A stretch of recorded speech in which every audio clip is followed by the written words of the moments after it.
Mic check, mic check, mic check, mic check. Okay. This is not going to be a very long stream, right? And if people come up and want to talk about it, I'm okay with that. But this is really for Flora, right? Um, yeah, this is really for her. So let me get, should I just get straight to it or should I wait a minute? Let me see. I'm gonna just get straight to it, right? I'm gonna get straight to it. So you have options. And so I know everything, you're angry, things is crazy, right? It's you're angry, mad, and upset, hurt, all of that, right? You're all of that. But don't react within all of that, right? Don't react within all that. Hey, Sapase. And why am I saying that? I'm saying that you have options. You have a few options. You don't just have one option. You don't just have two options. You have a few options. So I'm gonna give you the ones that most people not gonna like first. But it's not about what people like. It's about what you decide to do as a woman, as an adult, as a, you know what I mean? So those options, some people not gonna like that I give you those options, but I'm just gonna give you the truth. Okay, I know some people don't like that they say that I'm too forward, but the one thing I'm not going to do is lie to you, right? I'm not going to lie to you, and everything that I say is not going to be your truth, but you get to choose which of these is your truth. Okay, so option number one is that everything could calm down, and maybe cooler heads will prevail, and maybe you might decide that you want to continue this marriage. Okay. You know what I'm saying? That's option number one. Don't let nobody else tell you how to have your marriage. Don't let nobody judge you on how you have your marriage. The only person who could do the judgment of the two of you in your marriage is you. You could judge your side, see if that's something you want. Don't let nobody persuade you to do it though. You don't have to. Just because this word marriage doesn't mean that you have to work it out. But it could mean that you could work it out. You see what I'm saying? So I'm not saying that that's something you should do, because I'm not one of these religious people who say that God says this and that. I don't give a fuck about none of that. I'm talking about you got to decide what you want, what's best for you, and nobody can tell you what's best for you. People gonna judge because y'all put y'all stuff out there, but people judge even those who don't put their stuff out there. You see what I'm saying? So that's option number one. I just wanted to get that one out the way. Option number two, the apartment is in your name, right? You ain't got to go nowhere. You don't have to run and go back to your mom and be staying there with your mom and your brother with the cats. Like, because I heard you say that it'll be 3 cats because your brother there got a cat or something like that. But you don't got to do that, honey, because you got a place that's in your name. And if you okay with being where you are, where you think you could get you a job, start your life, a career, you know what I'm saying? If it's an area where the type of career you have will have you making money, you ain't got to go nowhere because it's in your name. You can actually stay where you are and make him go find a place to stay. You see? So that is a couple options. Let me click some of these things right here. And we're gonna see, I know let's see what's going on. We got Sapa say in the house. I am say she hit that man and she started the name calling. We could talk about she hit that man, and so what? Y'all make it seem like she smacked the shit out of him, harmed him. You men This shit is fucking ridiculous. And then y'all say she started the name calling. He calls her name all the time. In fact, they call each other names all the time. I can open up streams after streams where she's like, yeah, Jay, that's stupid. And he's like, shut the fuck up, bitch. Y'all heard that. And nobody, what y'all was saying then. There's many marriages where they call each other names. She wasn't even upset that he called it a name per se. She said that she was mostly upset that he was talking to her like that around the children. So what? I could call uncle and aunt and they call each other bitches and shit all the time. They've been married longer than I've been married. Some of them been married less than I've been married. That's the problem. The problem is people think marriage is supposed to be one way, but the marriage is only going to be the way that the people are. So if you marry a bandit, then, or what you call a bandit, or whatever y'all calling bandits, I don't know, like, I guess that's the thug dude, the street dude, the hood dude, right? And then you like that, and maybe you also are the thug girl, or a woman, I don't want to use the term girl, but the hood woman, I don't know what these fucking terms really truly mean, but we know what she likes because she married what she liked. And we also know what he liked because he married what he liked. And it's ridiculous for people. Oh, she did this, she did that. He did this, he did that. Okay, this is ridiculous. Like, I get it where we can judge because we can watch and we can make our judgment. We all have the right to do that, right? Cool. But she and him, but I'm talking to her, right? I'm talking to her. That's why I put her name in the title. This isn't about him. This is about her. But you know, the thing that got me is when I watch men, right? Because somebody, I think PhD Diva told me, said that she saw that she hit him, right? She said, well, she saw where like she swung and then you heard the hit. And then right after that, she says how Jay Prince reacted. He was like, see, she hit me. And so based on, and if y'all could send me the link, we could look at it, right? See how he react. Was he crying? Boo-hoo? Was he hurt? Scratch? Like, did she wail on him? Do you think he was hurt? This 6'5" dude, was he hurt? Or are y'all just wanting to see a woman tap a man and then now claim that she hit him first? I get why a lot of you not married and some of you ain't gonna never fucking be married. Like maybe they shouldn't be married. The thing is though, I heard her say, well, yeah, I love him. Right? I don't know if she loved him, but based on what I was hearing, she was in pain. She came back. She said she felt bad. She claimed for the kids, but it's probably because of him, because she wouldn't really care about the kids if she didn't care about him. Because, you know what I'm saying? And so I know how we women talk and we double talk and shit like that.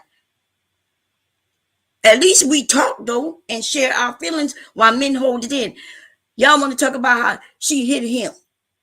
This nigga standing 6'5" over her. And the good thing is he didn't wail on her. He just said, I didn't do it this time. But what he did do though, the reason they separated them, see, they didn't take her to jail. If he showed it, he was able to show, she probably admitted it if she did. They didn't take her to jail. Because there was no threat. There was no harm done. And I don't know why people don't understand that. If you ever been in a relationship with somebody, though, you telling me nobody ever, like you ain't never pushed out the way, you got in his way, or he got in her way, and you trying to get out my way. So now motherfuckers can't even touch each other. Not even in little anger. As long as they touch each other, then now we're gonna call the police and expect people to go to jail. She just wanted him to leave or stop. Actually, she was trying to stop him. Y'all gonna act like that didn't happen? She tried to stop him. She wasn't even trying to get out. She was like, hey, get offline. Let's talk about this. Stop. You're acting, and I guess some of the words she used ignited him off, but he calls her a bitch all the time. So that's their relationship. But man, you men, y'all want to see a woman go to jail so bad. Y'all need to look up the laws, honey. Just because somebody put their hands on you like that don't mean they going to jail. Right? And just even if I do tap, like let's say I hit my husband, I slap him right in the face, right? I do the little tap that some women have done in the past. I ain't talking about no hard, wow, full flesh on slap. I do a tap in his face, right? Like I may do my grandson when he used a cuss word, and let's say I just pop him in his mouth. Boom. Let's say I did that to my husband. Do you think he get the cock back his motherfucker fist and beat the shit out of me? And then you think that when the police come and he said, well, yeah, she hit me in the mouth like this, they don't see no injuries, no bruising, no nothing, but she all beat down, you think they taking them both to jail? But that's what you men call fairness, right? Yeah, that don't make no sense. That don't make no fucking sense. Some of you niggas hate women. Y'all niggas been on this shit so long listening to dumb niggas with no families. Y'all, you united. Even if y'all don't really sit in a chat a lot, you sit there long enough to listen to shit to where you really truly believe that men need rights when y'all have all the fucking rights. The problem is y'all want the right to whip a bitch's ass. And you're not gonna get that no more. You're not gonna get that no more. Y'all niggas can't even whip another nigga's ass. That's why you're trying to convince other men not to protect. Man, I'll call one of my fucking cousins right now and let's see if you could convince him that no matter what the fuck I do to you, that you're going to be able to whip my ass and he going to say, well, you shouldn't have done that. Let's see. Let me think. What time is it? This might be too early. I'll even make it extreme where he says, she pulled a knife on me. We're going to let my husband say that I pulled the knife.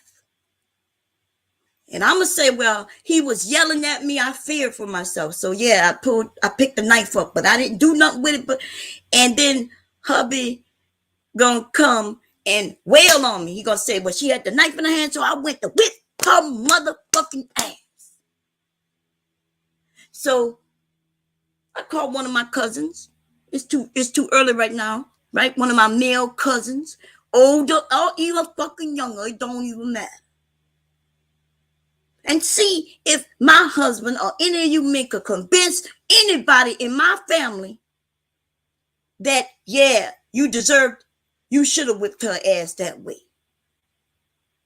Because see, y'all don't want this shit where you had to just take the knife from her. Maybe he had to hit me one time and get the knife out my hand. But once he commits to whipping my ass like that, that nigga is going to jail even if I had that knife in my hand. Because see, y'all don't really want to protect yourselves. You just want to whip women's asses. You want to put dominance over somebody.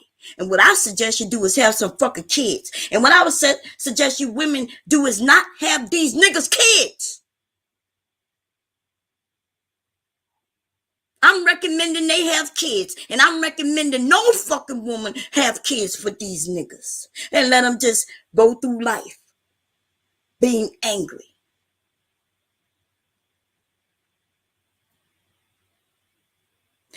I'm listening today to men want Flora to take responsibility. Like, why would you marry a man like that? And then when you get beat, why would we feel sorry for you? Because we would feel sorry for her because some nigga is whipping her ass.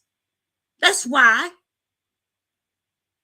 But niggas want us ladies, and even you men, not to have any sympathy for a woman who's being abused. And then even the ones who say, well, if she getting abused, she hit him too. Oh, she tapped him right on his chest. She tapped him on his chest and he just knocked her cold cut, knocked her the fuck out. That's what she get. Because y'all just want to abuse motherfucker women. What I suggest you niggas do is do what you tell us that's in your fucking nature. Oh, we're men. Oh, yeah. And we would be out there killing and murdering. You pussy ass motherfuckers. You ain't shit. You a liar. Oh, God damn it. Hello? Hello, this is not a sales or solicitation call. We've reached out several times. Okay. Contact. Okay. Yeah. As soon as they said this is not a sales or solicitation call, that's what that exactly is. Anyway, so check it out.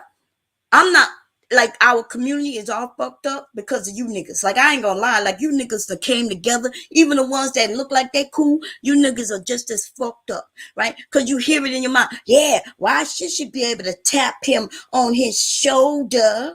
And now, yeah, the police ain't taking her to jail. And if he tapped her on her shoulder like that, he wouldn't go to jail neither. Be like, you feel threatened? Like, y'all motherfuckers are to the extreme.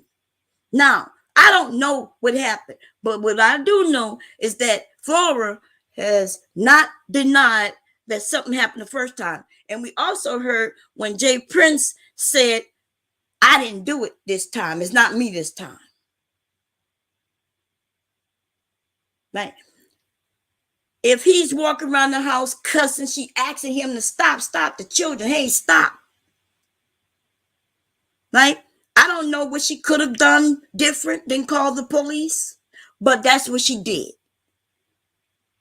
Right? I've never been in a situation like that. Me and hubby have had arguments and I could go to another room and he ain't chase me down to no other room. He ain't never called me bitches or anything. But I will tell you for me, as me, like me, right? Me.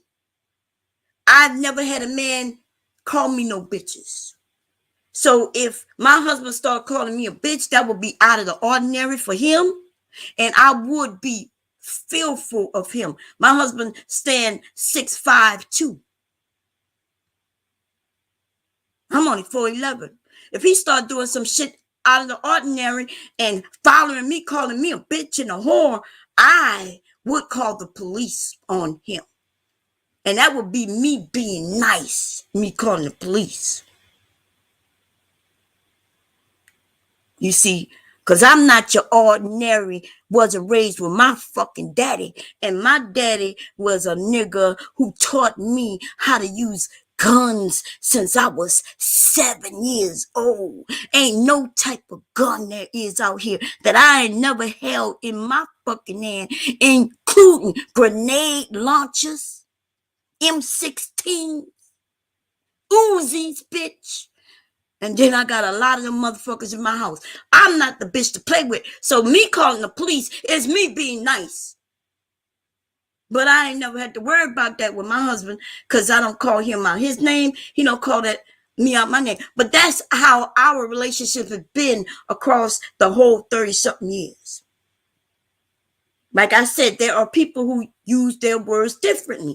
Women who call men bandits. And then there was the man who liked to be called a bandit. Oh my God. See, some of you mad at Flora because she used the term bandit. But the man who had no problem, and it wasn't even just one man. right? There were several men in this space who had a crush on Flora. They got turned on being called bandit by her. The rest of you are in your feelings. I don't understand it. A bitch you don't like, a bitch you use terms that you don't like. Why do you even care? Like I never looked at a nigga who does or act a way that I just not into. I'm not into that hood nigga, right? I'm not into him because I don't even speak his language and ain't shit about him that I like.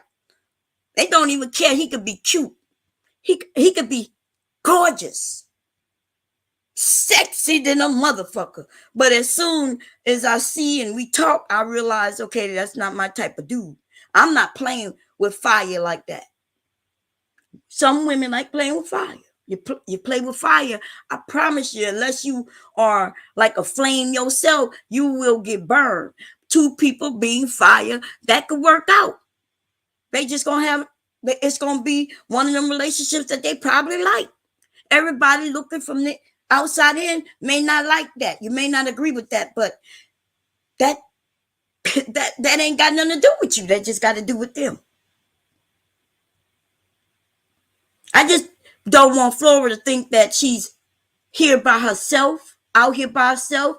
And you know, I realized how a guy was trying to get the women to say, what do you think about a woman who see that a man is this way and then she still deal with him and then she get a part of that? Yes, like to some of us, when we think of that logically, we could say, well, yeah. But my thing is, I know that when we dealing with lust and love and all emotions and shit, we're not always in that logical space. Actually, nobody is in that logical space. Now you working on emotions. If you love this person, but these niggas want to say that they doing everything logically, and that shit not working either. Unless this nigga logically realize that the woman has the house and he doesn't. Let's think about the logic that these niggas say they got. Ladies, listen closely. You got the house, you got the education, you got a good job, aka you a teacher. Logically, he have surmised that he can either go to the homeless shelter or he can get over there with your ass. You have now become his meal ticket. Yeah. And I guess the women who like logical niggas, right? He ain't got no emotions for you, baby. Ain't no way she should have got you pregnant. But logically, getting you pregnant, though, is what's going to secure his space in your life for quite some time until he ready to walk out. See, that's logic. No emotion at all. And see, that's why we women, we don't want to hear that shit y'all talk about y'all logical. We don't hear that shit. That's when these niggas start talking about, well, logically, if I'm the breadwinner, if I want to bring another woman in, you just got to deal with it because logically, I'm in control. That's logic. Now, sometimes, you know, logic with no emotion ends up somebody being used. And if everybody into that, like if the woman need a place to stay and she realized, okay, he got this, he got that, I'm going to be able to do this and that and this. Okay, don't have no babies for this nigga, though. What would you do that for? When you bringing in other beings and he just working on logic, he might realize that logically, this over here not what he really want, and he could go and get him some other women. Right? I know I might be talking too much motherfucker logic for some of you niggas. Right? So, this is the thing, though. Baby. Marriage is not this thing where you could calculate everything and how it's going to work. I can't determine who Flora likes. She determined that. Jay Prince determined that he liked Flora. He liked being called a bandit. You know what I mean? Because I've heard her calling that Jay, you just a bandit. Like I watched them play like that even before they got married. And he didn't have no problem with it. He smiled.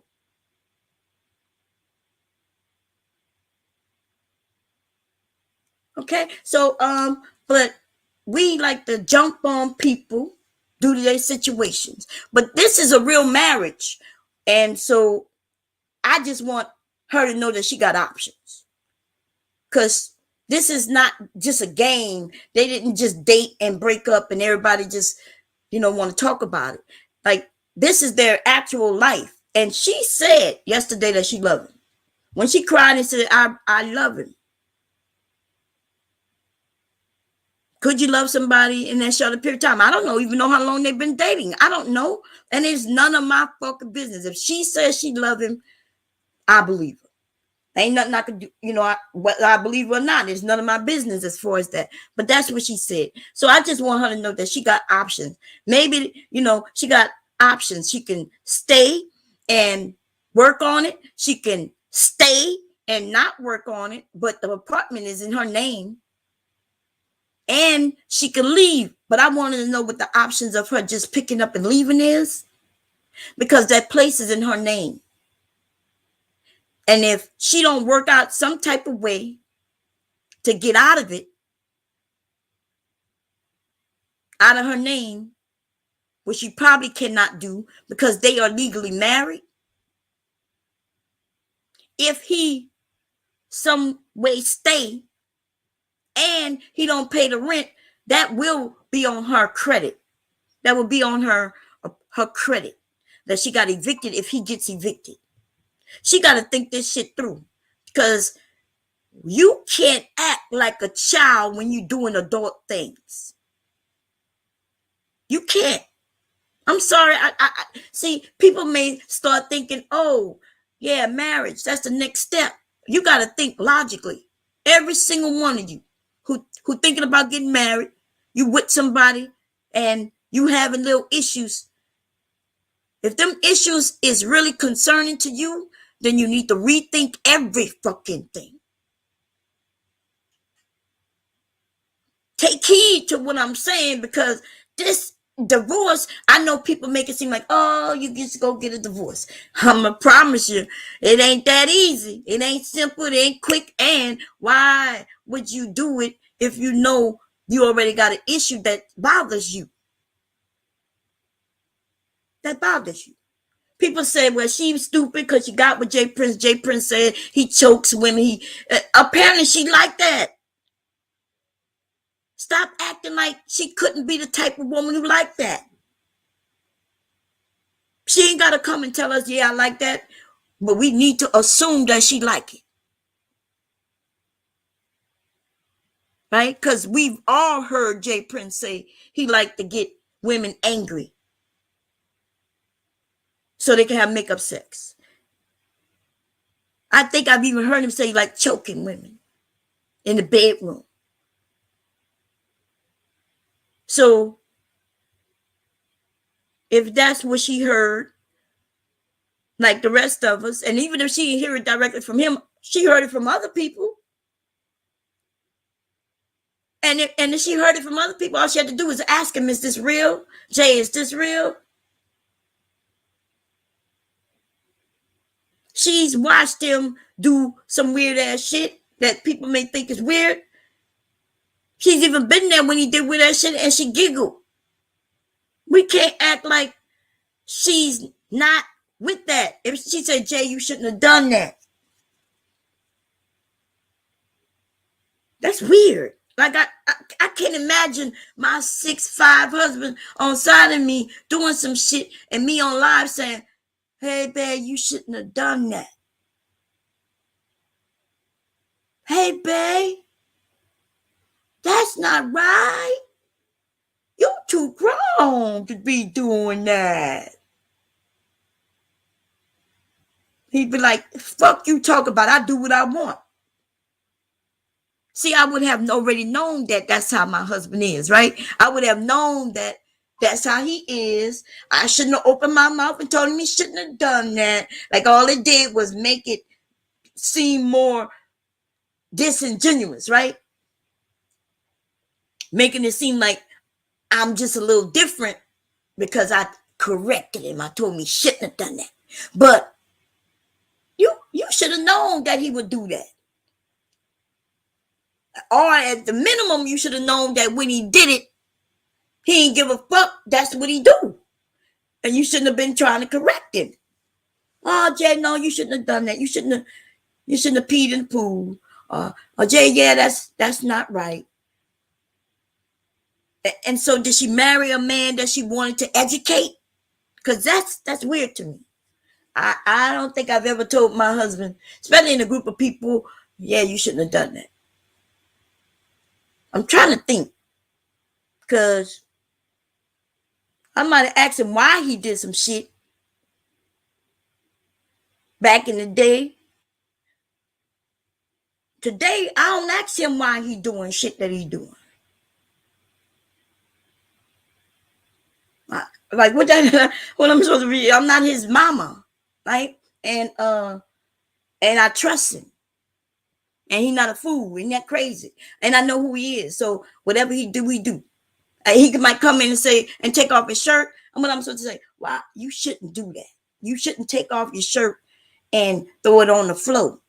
In all these motherfucking years, I would know that my husband comes in, takes off his shirt and throw it on the floor. I would just either get used to that shit, or through the years, I would convince him that he need to pick that shit up. And I had to do that, right? Early on, he come in the house, take off his shoes and leave them right there in the living room floor, like right there, bam. And it was smelling bad too, smelling bad. He got mad at me one time because I put him in the backyard. I ain't even gonna lie. I put them motherfucking sneakers.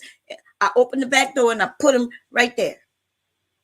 We ain't had no porch, right? We had Fort Leonard Wood, Missouri. I put him in the back. Bam. Ma, when he looked for his shoes, he saw his shoes wasn't there. Where are my shoes? I said I put them in the backyard. Oh, he was mad. He was mad. This my house too. I'll never forget it. I was like, but they smell bad. He like, this my house too. I'm like, but they smell bad. He didn't care. He went and grabbed his goddamn sneakers and he put them right back. I had to sit there. I think we argued about that shit back and forth. This my house too, gosh darn it. Yeah, but they smell bad. This my house too. I said, I just put him in the back. I understand that he know that this is house too, because it is. He just wasn't understanding that they smell bad. Man, in the beginning of a marriage, it could be rocky. Because, see, I wasn't like my husband. My husband, when he didn't like me doing something, he would take it and throw the shit away. He didn't like me playing. Every time he got in our car to go to work, he would say, because I played music loud, right? I played music loud. So I'm in the car, the music bumping, boom, boom, boom. And I was in love with Mariah Carey, Vision of Love CD. Remember, I'm newly married. That's love music on that CD, baby. I love that fucking whole CD. Every time I got in the car to go do whatever I'm doing, I would have that shit bumping. Our car was awesome, right? It was his car before we got married, right? And so I would go. I'm still young. I'm driving on the post. I'm going all with my friends and shit after he got off work, right? I drop him off by his friends, and then I'm riding all around the post, the music bumping. Anyway, when he would get in the car the next morning to go to work, he says the music was loud and that CD was in. And I remember him like he was angry. And I'm like, dude, what you angry about? Just turn it down. Like, it was loud, turn it down. And stop the CD, put in your CD or whatever. You know, one day, maybe like a month later, I go get in the car, I'm looking for my Vision of Love CD. He lucky I was in love with his ass. He lucky I played that CD. Because if I would have been playing some whoop, daddy, that would have been me dotting around to you. But I was in love and I was playing love music. You know, my husband threw he ended up telling me later that he decided he was tired of getting in the car with that CD in there, being loud. So he took it and tossed it out the fucking window. And when I found out about that, he lucky it was years later. I used to be looking for my fucking CD. I'm like, where's my CD? Where's my Pigeon of Love? What's going on? Where is my Mariah Carey? Where the fuck is Mariah Carey? I can't find it. I'm like, he did something with it. See, I didn't know he was that type of person at the time. So I go through our CD case, which was large. Man, I'm talking about my husband already had like 800 CDs already. He was a collector of music. It was his collection. It wasn't mine, but it became mine, because it was his. It's fucking mine. And he didn't like that too much because he used to try to tell me, why are you messing with my CDs? I'm like, what you mean, your CDs? Like, I want to play a CD. He's like, this mine. This mine. I was like, it's just a CD. I'm not doing nothing wrong with it. The reason I'm telling this story is because in the beginning of marriages, man, you come up with two people and they may not be nothing alike. Like there might be many things that are separate. My husband is still kind of selfish a bit. Not selfish in that he don't make sure I'm good, but some things he considered to be his, he truly fucking consider it to be his. And I am not that way. Because if I see that it's his, and I'll be like, you know what? I want to wear this shirt. He ain't wearing it. I will put that shirt on. He'll come in. Back in the day, he would be like, that's my shirt. I'm like, what's wrong with you? I ain't going to lose the shirt. I'm not going to lose the shirt. I know it's your shirt. I'm wearing it. Boy, he did that for years. He still today, because I still will wear his motherfucker shirt, right? He never asked me why. He would go out and buy me the same shirt so I won't wear his shirt. And I would still put on his shirt. I ain't lying. I think maybe about 2 years ago, he had the nerve to ask me. Because I was like, why would you go buy the same shirt? The same shirt, same color. Like, you know what I mean? He could have got different colors. And then he would have had two shirts and I would have just been wearing them when I want to. But no, he bought the same shirt, y'all. The same color. Because it was a man's shirt anyway, it was basically the same size, right? Because women got breasts and stuff. So he wear large. I wear large so it could fill out my breast area, right? So it's the same fucking size and everything. And I'm looking at him like, I'm thinking, why he got two shirts the same? He tells me, oh, I bought you one. And so I got that to mean, oh, he bought me one so I won't wear his. And then I still wear his. So both of them now are in his closet, on his side of the closet. So you can't tell which one is his and which one is mine. Right? Because it's ridiculous. He's like that. He's still, so now though, he don't ask me, but if I had on his shirt right now, he'll walk in, he'll see me in it. He won't say nothing. But see, tomorrow, he gonna come in here and act like he about to do laundry. Have you seen my shirt? Have you seen my military shirt? Be like, babe, you saw me wearing it yesterday. Yeah, I'm looking for it. I'm like, baby, it's right there in the hamper. Now, some of you men and some of you people say, but Bob, why are you wearing this shirt? Like, what's going on? He bought you your shirt. He bought you a shirt just like his. Why you just don't wear yours? He should have asked me that. Yeah, why don't you? Because I like the way you smell. You never asked me why I like wearing your shirt. Yeah, you told me that a long time ago. I told you that just a couple of years ago. See, he just walked in, y'all. He never asked me, hey, why you wear my shirt? Because I like the way he smells. His shirts. Give me that, because it's going in the refrigerator. Oh, okay. Bring one tonight, babe. Okay. You going to put the stuff out for the fish? I already did. That was yesterday. Oh, okay. Okay. What the weather gonna be like tomorrow? I'll check. Okay. What we doing for dinner? Figure it out. Okay. Sorry about that. Hubby just came in, y'all. Look, he come in. Yeah, why you wear my shirt? I told him a couple of years ago. He finally asked me why you wear my shirt. I bought you a shirt just like the shirt. Same everything. Why you wear my shirt? I said, babe, because I like the way the shirt smell. Like you, I can smell you in the shirt. He ain't that. But he still look at me. He still look at me. I wear a shirt, but now he knows. But yeah. But I understand when you're married, he got his ways, I got my ways. They come together. At first, we may not agree.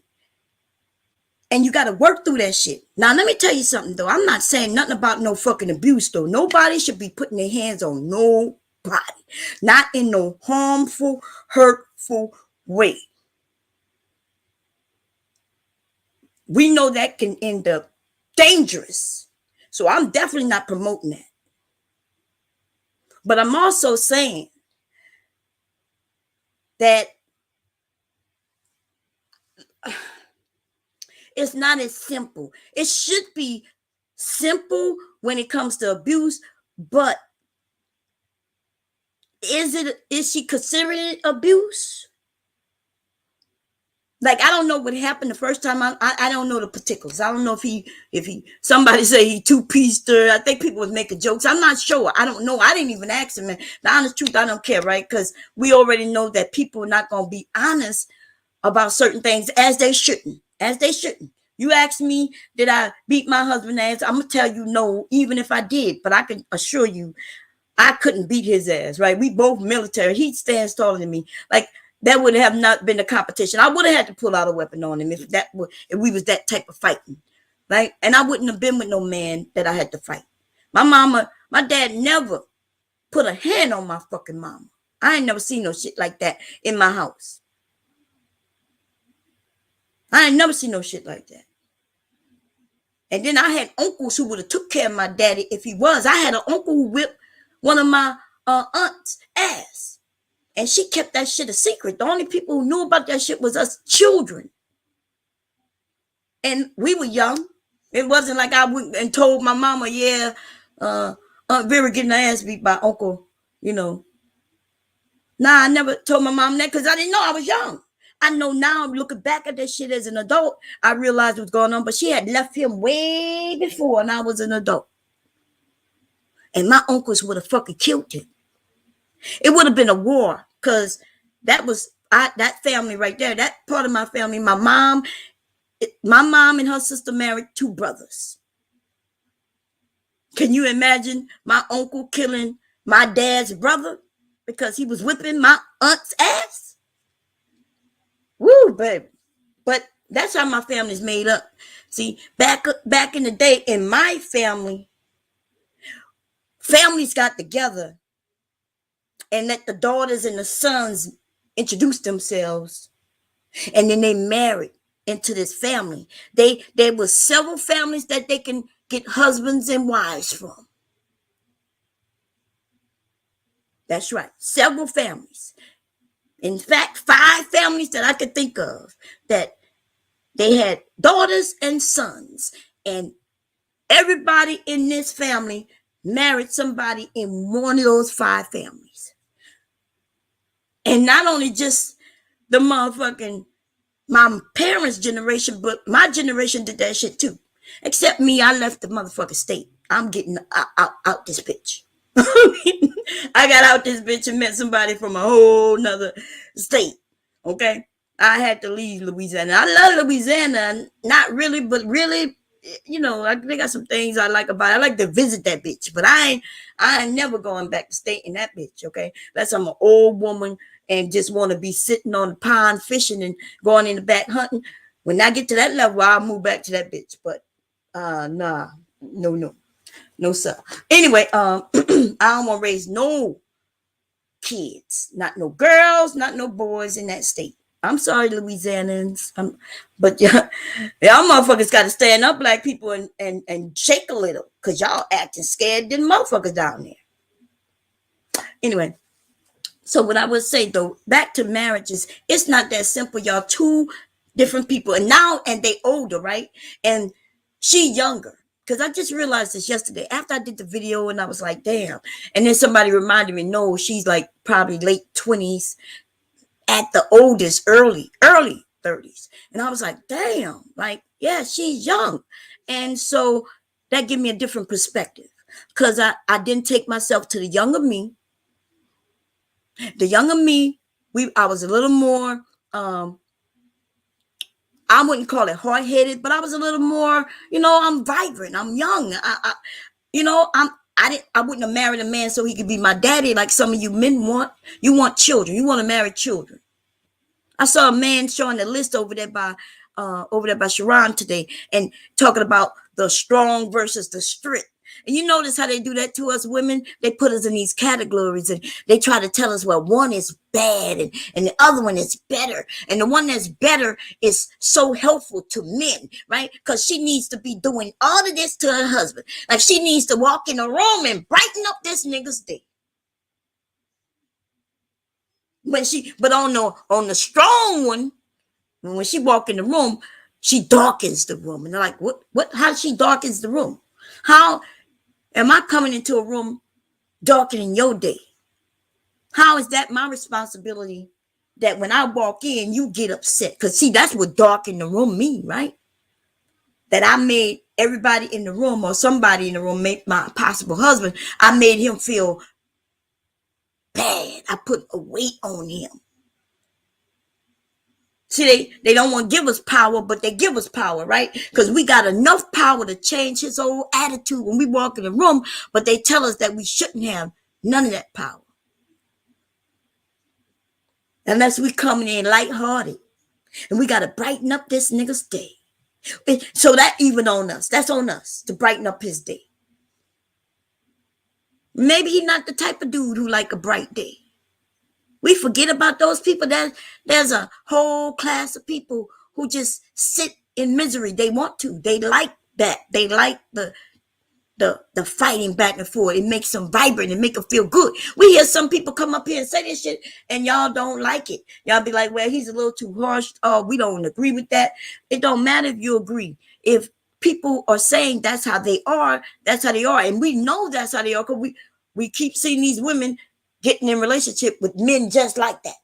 These niggas want to be high class, 6-figure earners, but the realities is these niggas is making $30,000 a year, if not less, because some of them ain't got no jobs, right? They can't afford their own place. Okay, cool, nothing wrong with that, right? But if you can't afford your own place, you don't get kicked out your mama's house. Nothing wrong with you staying with your family. People have done it throughout history. Nothing wrong with that. But you cannot get kicked out your mama house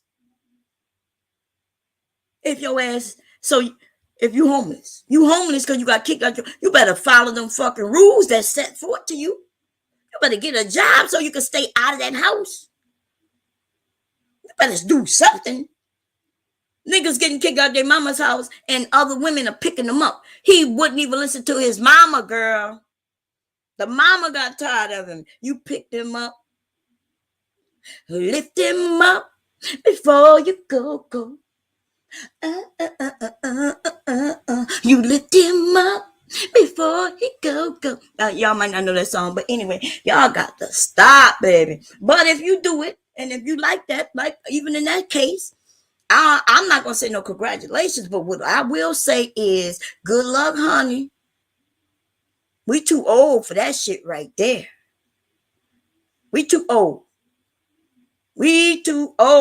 Like, that should have been some tube tying if you don't want to take birth control. There should have been some birth control. They got morning after pill. There should have been some safety. Girl, there's a way where you could calculate. Like, you look at the calendar, and you don't even need to do it by calendar no more. There's a fucking app, baby. There's an app that'll tell you, hey, don't have sex this day, this day, this day, this day, this day. 7 days. Them 7 days is the only days y'all could get pregnant. And how in the fuck you being damn near 40? How in the fuck did you get pregnant? I swear before Jesus Christ, I'm not lying to y'all. There is only 7 days in a whole 30 days, y'all. Average amount of days in a year is 30 days. There's 7 fucking days that a woman can get pregnant. In it, you can have sex all them other days. 3 motherfucking weeks you can have sex day in and day out, and you will not get pregnant. And there's just 7. That's it. 7. Right? 7 days. Bitch, don't have sex in them 7 days. Or wear a condom during them 7 days. Right? Make him shoot it on your back. Don't let him put it in for them 7 days. There's no fucking reason for no pregnancies of a bitch who 35 plus with a broken ass nigga with no job, no career, no nothing, and he damn near 40. What in the fuck is going on? What's going on? 7 days. There's an app called Fertility app. It keeps track of your menstrual cycle. That way to tell you, hey, in 2 days, Aunt Flo gonna be visiting. That's a good thing, right? You want to know when Aunt Flo, so you can make plans. Yeah, ladies, you need to get that app. They got a free one. Several free ones. It's gonna let you know. You can even tell it. You're gonna tell it, hey, this day I get sensitive here. Within 3 months of you using that app, it's going to then tell you when you are fertile. It will determine when your fertility day, those days. Now, you can use those dates to have sex to intentionally get pregnant. And you can use those days to not have sex to make sure you do not get pregnant. See how that works? But there's no motherfucking reason for no motherfucking mistakes. In today's society with all this technology we got, baby. I was using that app like 15 years ago. I just wanted to make sure when my shit was coming, so I won't play no parties around it. I looked at that app to say, okay, look, I don't like going out and having fun during that time of month. So me and my girls be like, nah, girl, I can't really go. I'm not gonna want to go out that weekend. We got to make it another weekend. Because I'm going to be cramping up. Okay? There ain't no reason, y'all. There's no oopsies. That shit people was talking. There ain't no motherfucking oopsie babies. That's just the uninformed, the stupidity, the stupid, the dumb, the fucked up, the set up queens, the all kinds of shit, right? That's what that is, honey. That's what that is. Ain't no motherfuckers talking about oops. The fuck you think you talking to? You talking to grown ass women. Now you want to talk to these niggas and make them think that it was a oops. You want to trick that nigga, trap that nigga, fuck that nigga up. You trying to get some abortion money when you ain't, you know what I'm saying? Okay, bitch, but don't talk that shit to us hoes, honey. We know, bitch, what you talking about.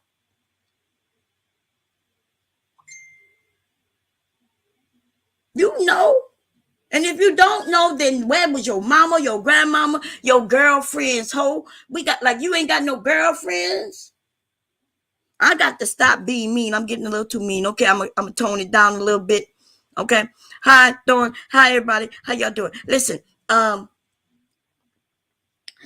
Emil said I stay out of other people's marriage, but this is not sounding too good. I agree. Look, the situation is not good. But we got to give everybody options. She's young, and my thing is, do she need to leave? Do she need to leave? I'm not talking about leave him. She can leave him. That's her option. But the place is in her name. And I'm going to be honest. Like somebody say, hey, isn't that place in your name? Well, you like, how much is the rent? If you already paying the rent now, then you ain't got to go back home to your parents. I mean, if you got job opportunities where you are, like, there's those options. And she got a little time where she could clear her mind and know exactly what she wants and do it the way she feels comfortable when she has made her decision. And internet people should not be making her decision for her. I'm quite sure, it's a little difficult to get advice from your parents because your parents care about you and they want you to get home to them safely. I know because I knew not to call my mom and tell them anything my husband did. Like my mom used to kind of tell me that as I was growing up. She would say, well, yeah, don't tell your grandma this. Don't, like they used to tell us keep things in the house because my grandmother would have been on my mom like, hey, you deserve better than this. You know what I mean? You deserve better than this. Come home. And my mom was like, so she, as I was growing up, she said, yeah, you don't tell your parents because the parents won't like, who you married. They'll never forgive them. Shit like that. So I learned that growing up. So I already knew, hey, don't tell mom because if I tell mom and it's bad, mom gonna tell dad. And I couldn't control my dad, not in no way. I wouldn't have been able to beg him, no, daddy, no. My dad would have been just straight to the point, and he would kill. Okay, he would have murdered if it would have been some physical touching and shit like that. But I threw shit at my husband. I said that, right? I used to throw shit at him purposely above his head because I wasn't trying to harm him. I loved him, right? I loved him, but I was letting him know I'm mad and angry. I'm yelling. That happens in marriages, but let us hear you unmarried people talk about, well, there should be no yelling, no nothing, everybody need to be even tone. That's not what an argument is in a passionate argument. Voices will be raised. In fact, that's how I express that I'm serious, that I am passionate in what I am saying. He too is passionate about what he's saying. I can't even think about something because it probably didn't mean shit when we think about it in today's term. Back then, though, we were young. We just wanted our way. Can you imagine arguing about what we're going to watch when we go to the movies? I want to go to the movies. I want to see this. Yeah, but I want to see that. Well, why you get to always see what you want to watch? Why you get to watch what you want to watch? So I said, well, we could go to the movies and you go see your movie and I'll go see my movie. And then he's like, no, we're not doing that. See, about a fucking movie. We could have went and saw one movie this weekend and the next movie the next weekend. See, that's what calmer, more mature minds would say today. But back then, baby, nah. I want to go see this. I'm the one who suggested going to the movies so I could see this, but he don't want to see no chick flicks. That's what they were called back then. Man, the arguments me and hubby has made makes me giggle and fucking disbelief today. How unimportant that shit was.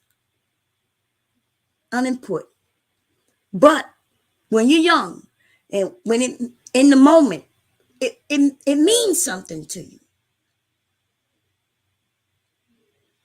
And that's why people need to keep their hands to themselves, because eventually you may realize that the argument that you just had really wasn't worth it. But because you put your hands on and it went up and escalated and the police was called. Now, I didn't see everything, so I don't know why the police were called. Like, did she feel threatened, or did she use the police just to get away? That's a dangerous game, right? I don't know if that's what she did. I can't say that's what she did. I'm not saying she didn't do it. I'm not saying she did. But what I am saying to the young ladies, if that's the game that you're playing, that's a dangerous game. That's a dangerous one. Because just like I said, that if you hit him on the shoulder and he felt threatened, he didn't feel harmed, like you were going to harm him. If he yelled at you, but you didn't feel like he was coming to physically abuse you, then why would you call the police?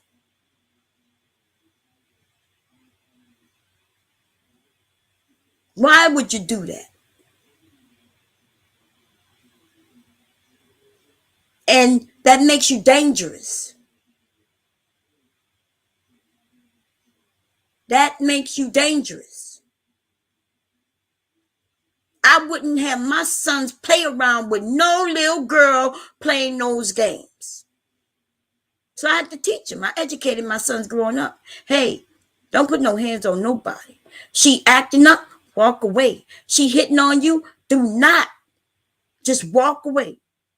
Unless she got a knife, a gun, and she coming at you, you just walk the fuck out. And then I tell them, hey, that girl dangerous.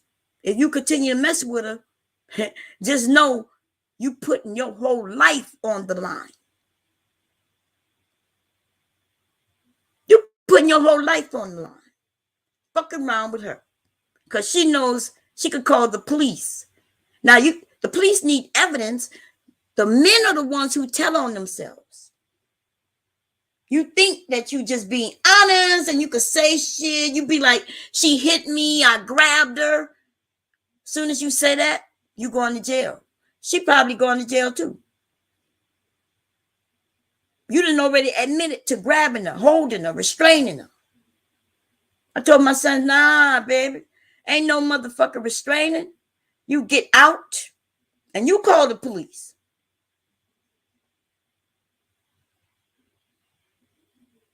Right? Y'all, if you men know that some women play this game, why would you play the game with them? Why would you involve yourself? Why would you commit to in participating in the game? What the fuck is wrong with you? Stupid?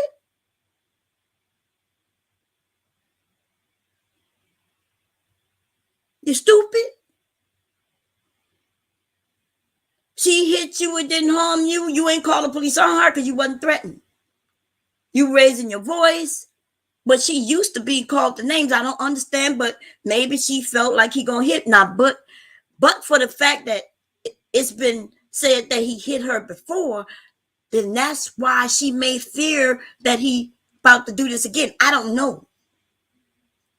That could be one of the reasons. Only she could answer that. But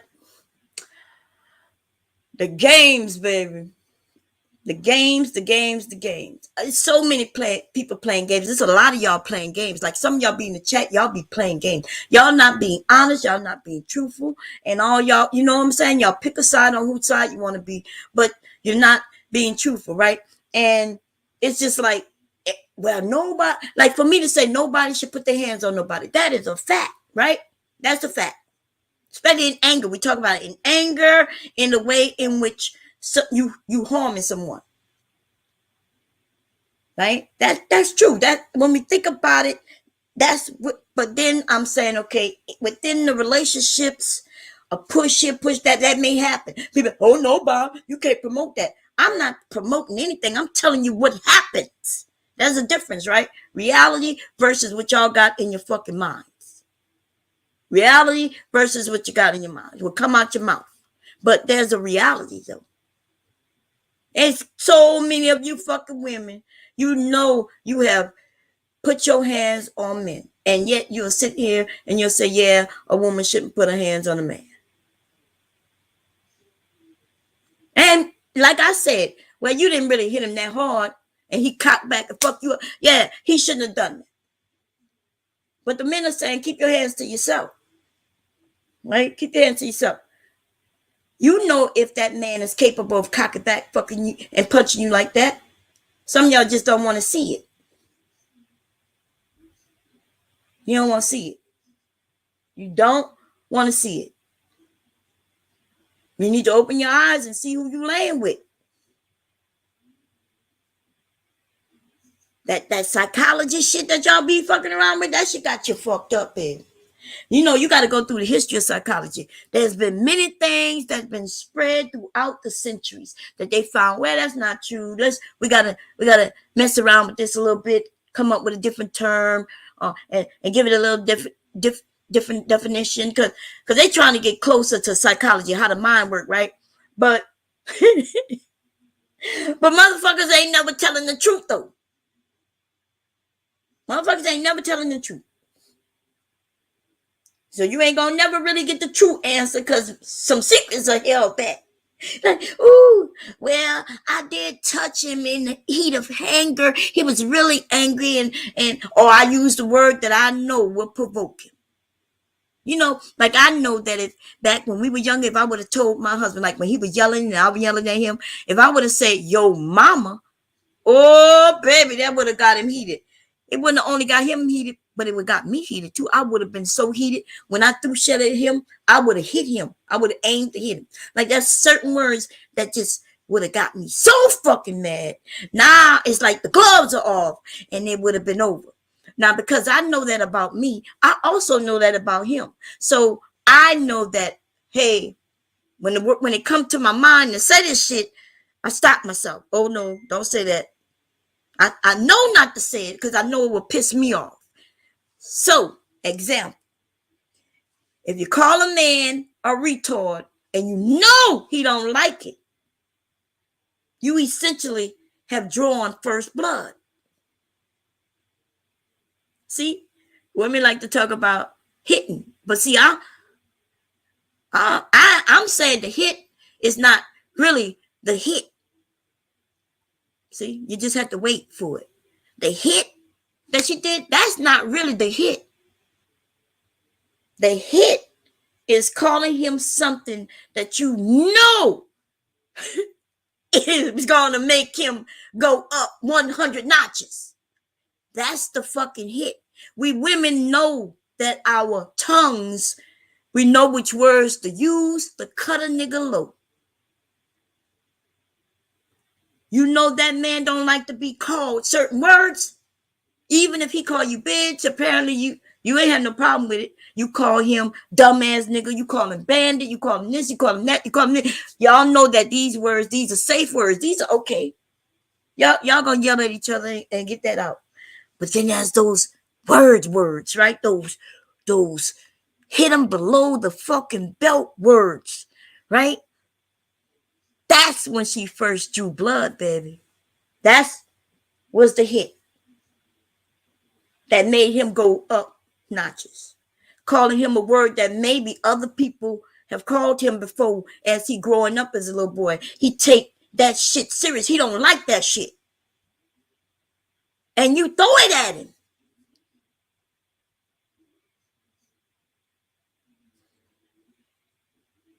Yeah. You throw it at him. You mentally have scarred him. You drew first blood with words. And some of the women will be like, nah, that's not the same. No, that's absolutely the fucking same. And y'all women know this shit. You take a man who has shared some things about his life and growing up, and then you take that and now you learn, ooh, I know if I use this word, that'll get him. That'll get him what? Riled up, mad, pissed, real angry. You want to play the game of getting niggas real angry.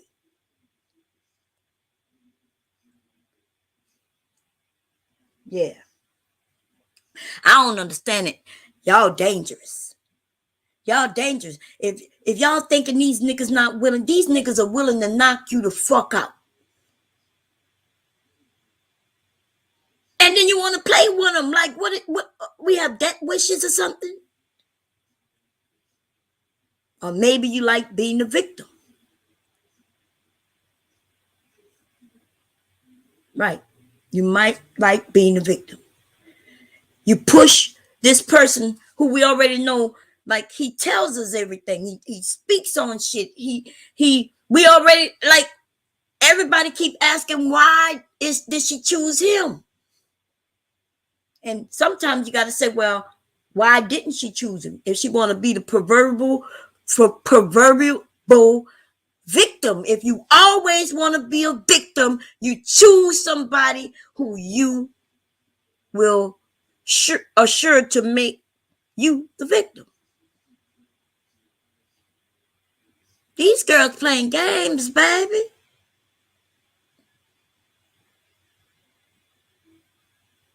They playing with fire. Because they like playing with fire. Playing with fire because they like playing with fire. And then you can't then say, no, Jay, let's do this between us. Because you could have not have said things while he was live. You could have not disagreed with him. You could have just did your thing. You already say y'all was having issues. Like you said that he was accusing you of cheating and shit like that. Like you was already having issues. But I'm just wondering, like, it's a lot to this. It's a lot to this. And that comes out afterwards. And it was already happening before she came back. So why would she think it's going to change when she came back? Y'all playing games. Y'all better look into these YouTube videos. That's what I suggest. I think y'all need to start looking into YouTube videos where man kills woman, woman kills man, right? Marriages, husbands killing wives and wives killing husbands, right? Y'all got to start looking into this shit, baby. Because even I had no idea this shit was happening as much until I run across videos giving the fucking details. I'm not talking about where people just making up stories. These motherfuckers are sitting in interrogation rooms with the police and they are telling their stories. These motherfuckers are getting interrogated until where they are forced to come out with the fucking truth. Fuck the documentaries that you can say, well, how they know? They white. We don't know if they're telling the truth. Nah, go listen to these motherfuckers, their motherfucker selves. When they denying it. I didn't know. I don't even know who killed her. I don't know. I found her in the tub that way. Until he admits that he put a bag over her face. She called him a name. I bet you she didn't think that nigga was going to come and put a bag over her face. Or maybe she thought that he could do it, but he wouldn't do it to her. She could be verbally assaulted to him, call him all kinds of names, embarrass him out in the street, emasculate him. I'm not saying what he did was right. I'm saying what he did was fucking wrong. I'm just saying that's consequences. And some of them consequences to the shit that we do say could be very unreversible. And we like playing with fire. I don't know. Like, I guess it depends on what kind of family you grew up with. So maybe y'all think that shit normal. On both sides. But some people, to me, I see something in them. And I see like a moment when certain things are said out of his mouth. I can look in his eyes and there's a click that's happening. I don't know how the fuck I can see it through the webcam and you can't see it in person. I don't know how the fuck I can see it and your ass can't see it even on cam before the meeting. Like, what the fuck?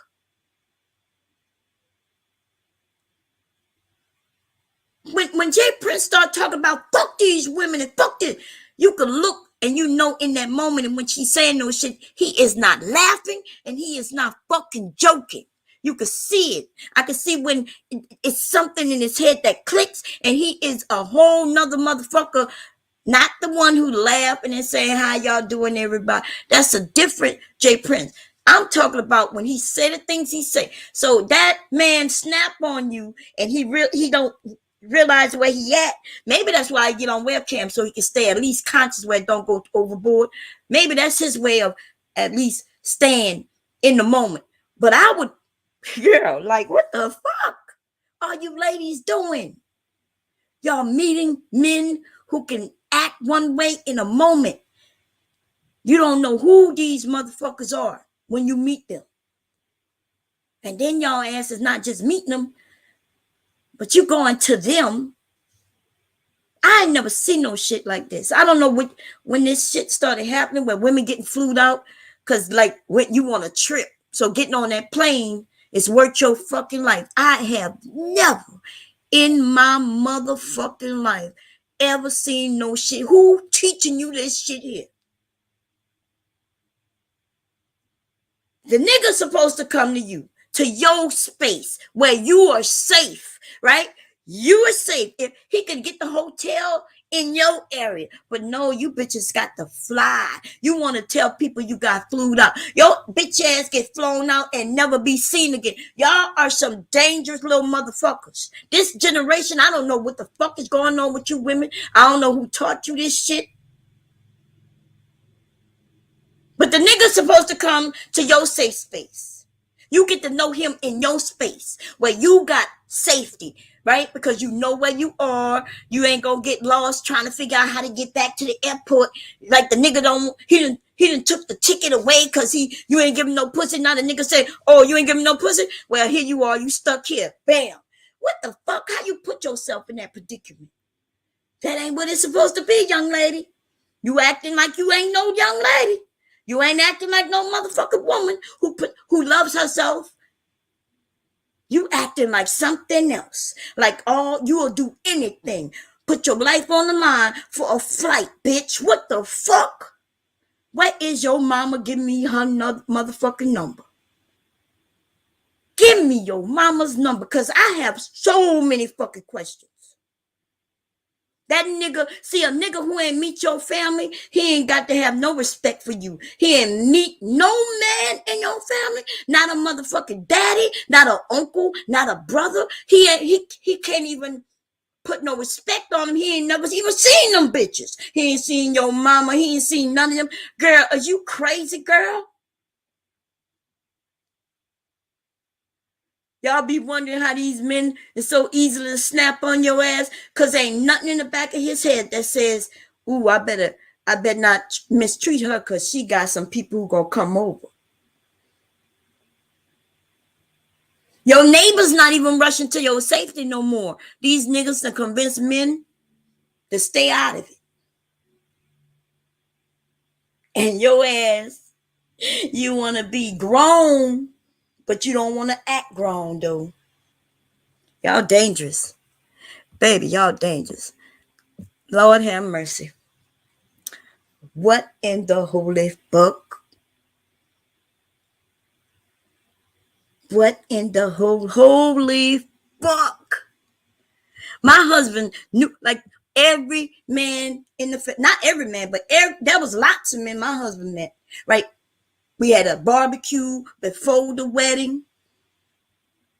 That was the grown men, like my dad's cousins and my uncles, right, on my dad's side of the family. My dad, they barbecued alligator. They took my husband hunting and took him out. And everywhere he went with them men, they all talked to him. I was scared. I was scared for her. I was like, I hope he passed test. Because at this stance, if he don't pass the test, I ain't gonna never see him again. That means he probably not coming back alive. If hubby says some fucked up shit, it will be a hunting accident on the property. It'll be the last time I see him. Them men gave him beers and took him hunting and fishing and asked him all kinds of shit. He had better give him the right answers. All I could do is look at him when they was like, we going hunting tomorrow. I looked at my dad and my uncles. I looked at the man who was going to be my husband, and I'm thinking, you sure you want to go? Yeah, I love to hunt. That's what my husband said. I was like, I looked at Dad. I said, Dad, everything going to be good? Oh, yeah, everything going to be good. Everything going to be good. Then that was them. So he apparently passed them, but now he got to pass even my younger cousins, the cousins who a little older than me, and some of them my age and a little younger than me, right? The ones I kind of grew up with, we ran around and shit. He had to pass them Because, you know, they got the older generation, but then they got our generation, right? And he had to surpass them too, because they are a little more slicker. They know what the young men of our generation doing. So he had to pass them too. So they took him out to the club. And from my understanding, they was pointing out other women. Oh, look at her, look at her, look at that. Seeing if he was going to go for that. So apparently he passed that test too, because they would have came and told me, nah, my brother would have been like, nope. Nope, there's going to be a problem. All them beautiful women in New Orleans too, right? Nah, he passed that shit. So they gave me the head nod. We got the okay to get married. And then we got married. Men, y'all not requiring that today. Y'all letting these niggas convince you into marriage. They ain't meeting your family. The family get to meet him over the phone and shit. Right? Nah. And so he has no, he don't have any fear in doing anything to you. There's nothing making him say, nah, I love her family, and therefore I need to love and respect her. These niggas can absolutely like ignore everything about you, your humanity and everything. He don't even see that you have a whole nother family who love you and appreciate you and want to protect you and make sure you good, because you ain't never introduced him to them.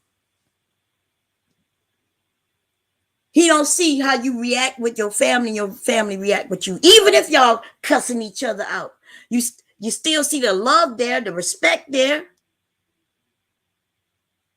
These niggas able to grab y'all up, move y'all to his area. You thinking that's a come up. Nah, bitch. How is that a come up? You got to put the shit in your name. You ain't do a come up. If it got to go in your name, you could have got some shit in your area in your name. Who taught y'all this shit? Where your mama's at? Everything is in my fucking husband's name or in the business name, right? Yeah. I think I showed y'all that. I think I told y'all that. My mom did it that way. Now you motherfuckers got shit in your name. Y'all motherfuckers got shit in your name and shit in his name. This nigga got a whole nother apartment down the street. And you really think y'all working it out? Y'all ain't working shit out. If that nigga got a whole nother apartment, girl, and you got a whole nother, y'all ain't working nothing out, girl. That nigga got a place of his own. And now that nigga gonna live like he's single. That's that psychology that's fucking y'all up. I don't know who to. Well, he needed space. You need your space. I don't think they mean out of different homes. Now, if you talk about where y'all maybe need to separate and maybe y'all come back later, okay. But you do understand what the separation part mean, right? That separation part mean you separated. That mean that nigga could do what he want. And so could you. He could do what he want. Y'all separated and you kind of giving him the right. He could have girlfriends. He could do whatever he want. You can't put no stipulations on that. Y'all separated. You can't be living in two separate houses and thinking that you control over there. You could control what he do over there. What? Woo, Jesus Christ. Me, hubby, if we need our space. He could be downstairs, I'll be upstairs, or he'd be upstairs, I'll be downstairs. He could be in the living room, I'll be in the dining room. He could be in the dining room, I'll be in the living room. He could go sit in his car, I'll be in here. I could go sit in the car, he could be in here. I could take a drive, to the beach, and he could stay here, and he could take a drive to the beach, and I could stay here. That's the only separation we getting, unless we get separated. Where I can't tell him what to do, he can't tell me what to do. A whole different apartment. Shit, that nigga about to fuck. He want to live the single life. Okay? And if you're thinking otherwise, if he convinced you otherwise, he'd say, we're going to work on it. Nah, yeah, he won't work on it. He want to find himself through other pussy. And if you okay it, then you just know what it is. That has worked for some people, I guess. I don't know. You know, I don't know. I think it could make somebody realize how much they really miss you. But, they're going to go through a few women first and realize there ain't nothing out here. Or they may try to get some women, realize they can't pull them like they thought they could. And then his ass come back to you. He realized that you might be all he could get. Fuck out of here. I wish a nigga would. I wish I would say, I'm going to go find myself. I'm going to let him go find himself, okay? But he just can't never come look for me again. That's all. You can never come back looking for me, baby. We ain't going to play that shit. Oh, you go find yourself, honey. I already know who I am, okay? And as y'all know what I'm going to do, I'm going to put on some music and twerk it fucking out. Some of y'all, it's okay if y'all want to go to church and praise it out. Go to church, praise it out. Listen, I'm about to start a new stream. We talking about religion, because this one wasn't supposed to be long. I guess I could put the link in just a little bit here in case somebody want to come up and tell me how wrong I am, how right I am, or whatever what y'all say. But I did promise that we're gonna do a stream. How do I gotta hit this invite? That's why I did it on stream, y'all, because I didn't want to reboot my computer for the Zoom. Peace. I'm gonna put this in, and y'all could come up. I'm sure something happened between you, between when you talked about this shit all night and between now. Come on. What you mean? Yeah, a lot of things happened between last night and today. First of all, when I think it was Taylor who informed me that she was in her 20s.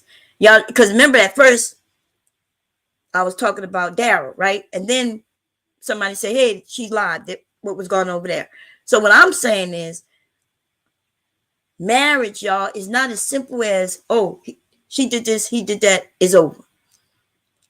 It's not that simple for them. It could be that simple for me and you and them, but for those of us who married, come on, we know it's not that simple. The people involved.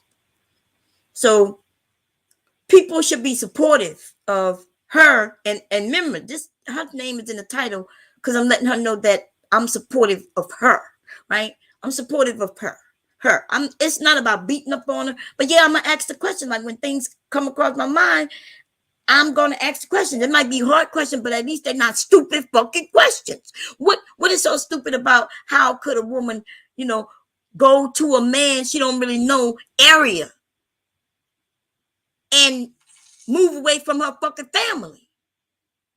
So every time something go down, she gotta find a way to get back to them. Y'all think that's a stupid question? Or did I just ask it too meanly? Like, was it too harsh? Was it too harsh the way I asked the question? Because when I start envisioning this shit, I can't imagine where I just for a motherfucking flight on a plane and the idea of telling people he flew me out, that I would put myself in that danger. If y'all not understanding, there's videos I can put up where a young man flew this woman out, young woman, pretty. As he go to pick her up from the airport, this nigga comes straight out of his mouth. We fucking, right? We fucking, right? She's looking at the camera. She's like, no. Oh, he takes her bag out his trunk that he just put in there, put it back and say, okay, find your way back home. Now, the thing about that video is, I don't know if it was real or set up or not, right? So I'm going to keep it fair there. But what I will say is this. Let's say it's real. If a man come up to me, who we talked on the phone, he flew me out, I think he's sexy. You know what I'm saying? I'm quite sure the thought of what we might do have crossed my mind. And the type of woman that I was, if a man asked me straight out, we fucking, then I could promise you there was nothing happening. I'm the type who like to be wooed. You got to lick on my earlobes. You got to turn me on and make me go, oh, stop. And then we could get it on. But you cannot, I'm not the type for you to be direct and say, we fucking. And especially with a camera in my face, now I look like a hoe. I look like a whole motherfucking hoe. I look like a hoe saying, yeah, we fucking, yeah, we gonna fuck. Is that you, Dr. G? Yes, ma'am. How you doing today, Bomb? I'm doing good. How you doing? I'm good. I'm good. I hope everybody in the chat is doing well also. I just wanted to say a couple things real fast. Yesterday you hinted on the fact that you've been having these conversations since you've been online.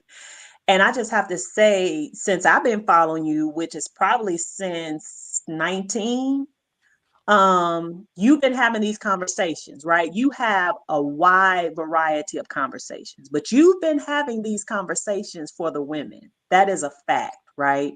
Mm-hmm. And you also said that you felt like you didn't really know where you were going wrong, quote unquote, like they weren't listening or it wasn't landing. You know what I'm saying? Like you just felt like you hadn't been making the progress that you hoped to be making when you were having these conversations. And so, for me, I feel the same way, not about your progress, but that these conversations need to be had. It's just finding that sweet spot where women feel compelled to listen and then make moves based on what they're hearing instead of always moving based on how they feel, right? Mm-hmm. We got to be more strategic than our feelings, because the one thing about men, if you love them, they have the ability to sway your emotions, based on certain things. And so we got to be able to think beyond that little pulse you get in your pants, right? and, Right. and how your heart get the palpitate and all that. We got to be able to think beyond that. And I'm starting to think, or at least I'm thinking, which is based on what I'm hoping to do on my channel, shameless plug, is get women more concerned about who they are and how they show up in the world, absent of their men, absent of the men. Who are you in this world, right? How do you show up? What are you contributing to yourself and the world beyond dating? Because it just seems to me we're taking some shorts in the dating arena that we wouldn't necessarily be taking if we were more emotionally intelligent and more, just in our mentals, able to use deductive reasoning, right? You see something, you able to read the room and understand, okay, he said this, but what I'm seeing isn't quite right. We got to develop those skills in ourselves to be able to save ourselves from making decisions that are ultimately not going to be good for us. And I'm saying this not even pointing fingers, because them other three, they point back at me. There was a time when I made decisions, and at a big age, and I ain't gonna get too personal about my mistakes because this ain't about me, okay? But I will say that I'm speaking from a point of experience, right? We gotta be thinking about ourselves. Who are we in this world? I love men. I would never talk against them. And I would never encourage women to talk down on men and to talk against them. I would never do that. But what I would encourage them to do is get themselves together, right? Where is your self-care? How are you keeping yourself together top down, from your mentals to your physicals? Where are you at with that part, right? What skills do you have in this world that help you to make good decisions, to help you to be a leader, not to lead men, but to lead yourself, right? And then what skills and creativity do you have that you can lean into in those times when you're feeling bored, where you don't go jump on a man, you go jump on your craft or your skill or your creativity, right? To further who you are.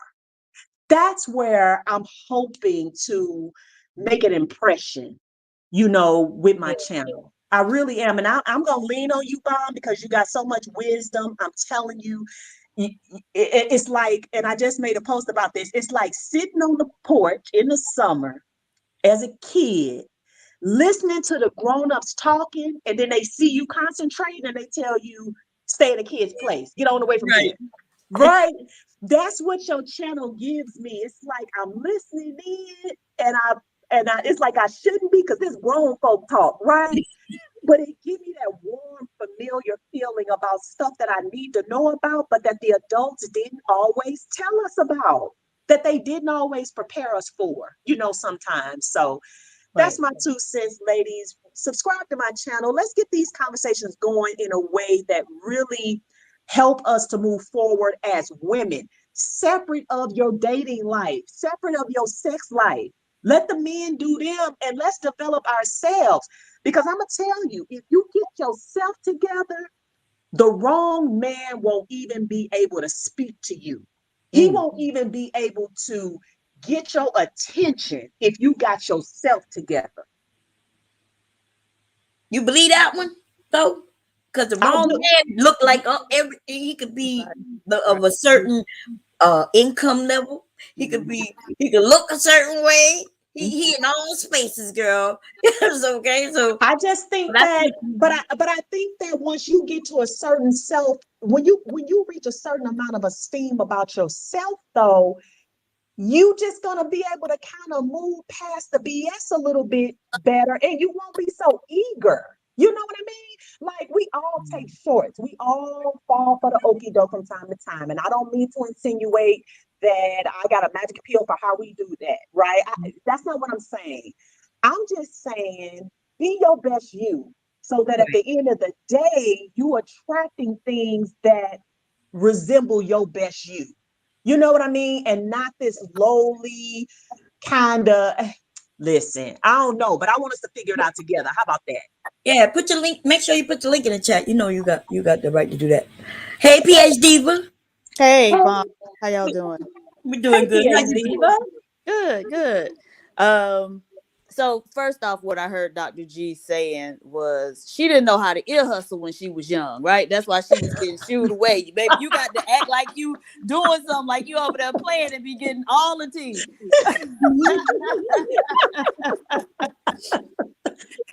But I've been seeing well, what Dr. G was saying made me think about some videos that I've been seeing where younger women have been talking about how older women aren't telling them things now. I know that to be 100% false, right? They don't want to listen. So you can tell them Yeah, till you're blue in the face. Because I'm the type of person, I don't care who you is.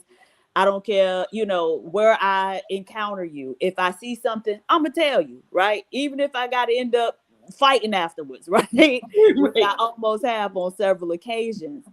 But they will not listen. yeah, There have been instances of stories where the woman's family, the people who have known her the longest, have loved her the entire time, was telling her, "Hey, baby, not that man. He ain't it." And she went full steam ahead and did it anyway, right? mm, And so I don't think it's how do we get them to listen is the question, right? yeah, Because in the moment they want to do it, and my experience at least is that you can't tell a black woman nothing when it comes to a man, at least like I said, in my experience, even family members. And so it's not until it blow up in their face that they trying to hear whatever.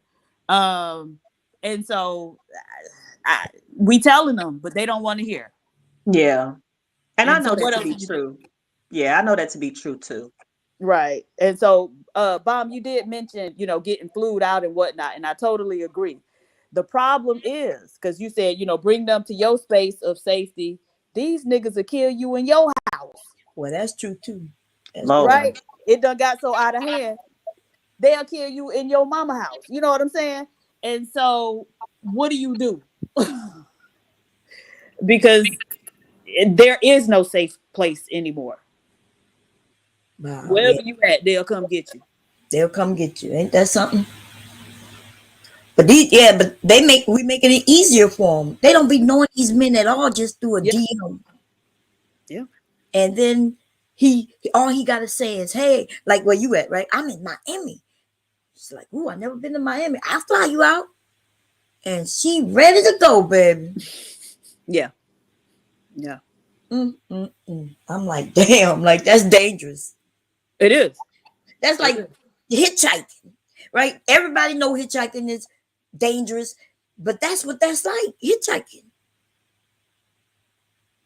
You going to this dude, nobody even know where you going. He ain't even tell you what hotel you gonna stay at or nothing until you get there. Uh, or you when you get there, he changed his mind. Oh, you can stay at my place, and nobody know where you at. No, no.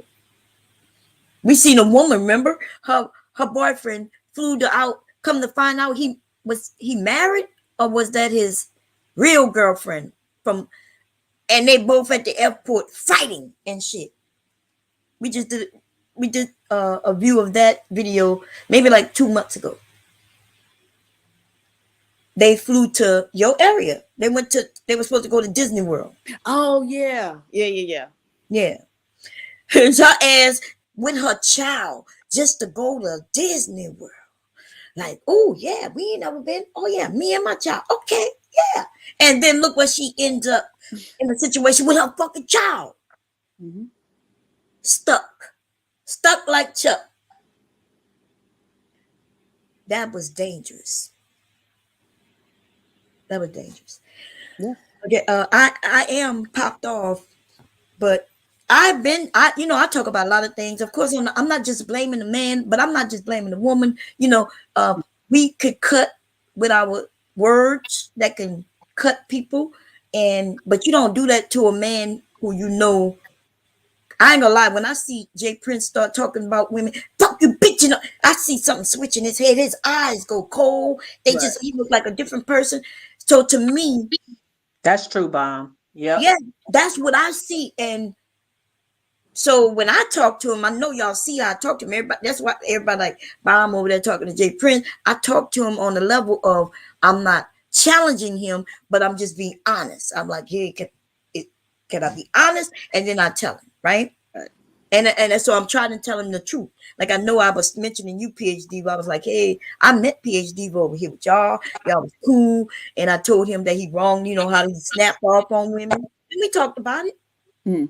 And did you hear what he said about it? Or did you hear? No, He what did he said say? the reason that he snapped off on you because he really loved you, like he really cared about you, and that's why he was hurt. That's he's that's what he said. Oh, okay. Well, that means absolutely nothing to me. And the reason why is because if you love somebody, then you're going to treat them with a certain amount of respect and regard, right? Mm-hmm. And so for whatever reason, the worst thing I can do to people, the biggest way to hurt people for me is I just withdraw my presence from you, right? Mm-hmm. Yeah. And that's enough. But about him and the way he, communicates, and that's the thing, because I, was trying to help him and, be there for him as well.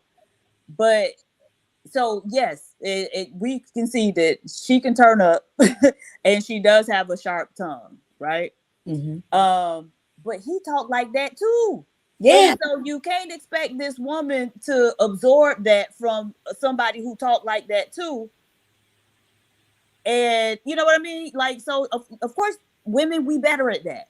But if you started, then yeah, we going there. It's Right. up. Exactly.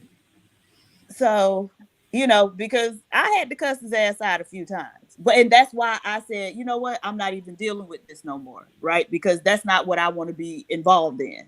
So yeah, I just, I know both of them have some stuff that they need to work on, right? Separately before they try to pull it together. Or, maybe couples counseling or whatever can help them. But it's not a one-sided thing. They both talk crazy to people, and they both need to learn how to talk to people with respect. I agree. Especially your spouse. Yeah, I agree 100% with that. Um, uh, you know, um, I know some of the men say she hit him, and they, I don't know, they. So what you think? Because you like you said you heard it. You said you saw where she swung. That's all right. You heard it, yeah. And I don't know. I didn't see it because I scammed through the video. So I tell people the honest. We all did it over here last night, and but He said that she swung. I don't think she said she didn't hit him. I didn't hear her say, no, I didn't hit you or nothing like that. Right. So, but the men, some of the men want to say, well, it's her fault she swung. And I'm like, how did she swing and beat his ass? Or did she just touch him? Yeah, she shouldn't touch him, right? She shouldn't in him. But that's how I think that's how they treat each other. Right, which is crazy though. Just because you said that seen him and he go someplace else, right, with the Yeah. cold eyes or whatever. But if you heard her speaking and talking to whoever she was talking to, the way and see to me, that's the thing with a person who could speak another language that you don't speak, because you never know what they saying. And so, based on what the other speakers of that language were saying, she was saying if he go out, he's staying out, and if he, because he said I kicked the door in, and she was saying like, if he tries to do that, she gonna kill his ass. Ooh, Look, all of that's crazy, right? And so he can probably go there, with the eyes, and he certainly be in, losing it or whatever. But she might be able to go there as well. And I know. so you gotta remove yourself from that situation, because ain't none of that. He got 3 girls to look after, and she, is what, 29, fairly young. She got a life, right? And so you don't. Oh, both parties, you don't want them compromising what they got going on over some dumb shit, because it really did start over something that was crazy. It didn't need to go there. Right. and the thing, PhD, you just mentioned it, the girls. This is going to have a residual effect on Right. them as they grow, as they become women. This is traumatic to always have that fighting and yelling and Right. cussing and screaming. Mm-hmm. That's traumatic on children. As Absolutely. a woman now who grew up in a household like that, okay, it is traumatic. I'm still peeling the onion, uncovering the things that are impacting me from then that I didn't even realize. You just move on with your life. You think until something come up and you realize, well, damn, okay, that is the sad part. The innocent bystanders are going to have to live with this behavior from the adults for the Right. rest of their life. Hopefully somebody will intervene and they'll get the proper counseling and this and that. You know what I'm saying? Early. But Yeah. So, Wow. Y'all right. We do impact our children, you know, in every way. And so, and I the mean, other part of that is it's a step parent. It's a parent in my situation, because I don't want to talk about them really, not directly, right? mhm, You, mom, a step parent, right? You let a step parent be emotionally abusive, verbally abusive. And so it's now I'm looking at you like, damn, where was the protection? right. You know what I mean? I get it though. It's about a lifestyle. For us, it was a lifestyle. It was a level up, right? Until you can't sleep at night because of fight, until you got to be afraid that somebody might get shot, until the Hmm. police coming. You see what I'm saying? Is that a level up? Really? nope.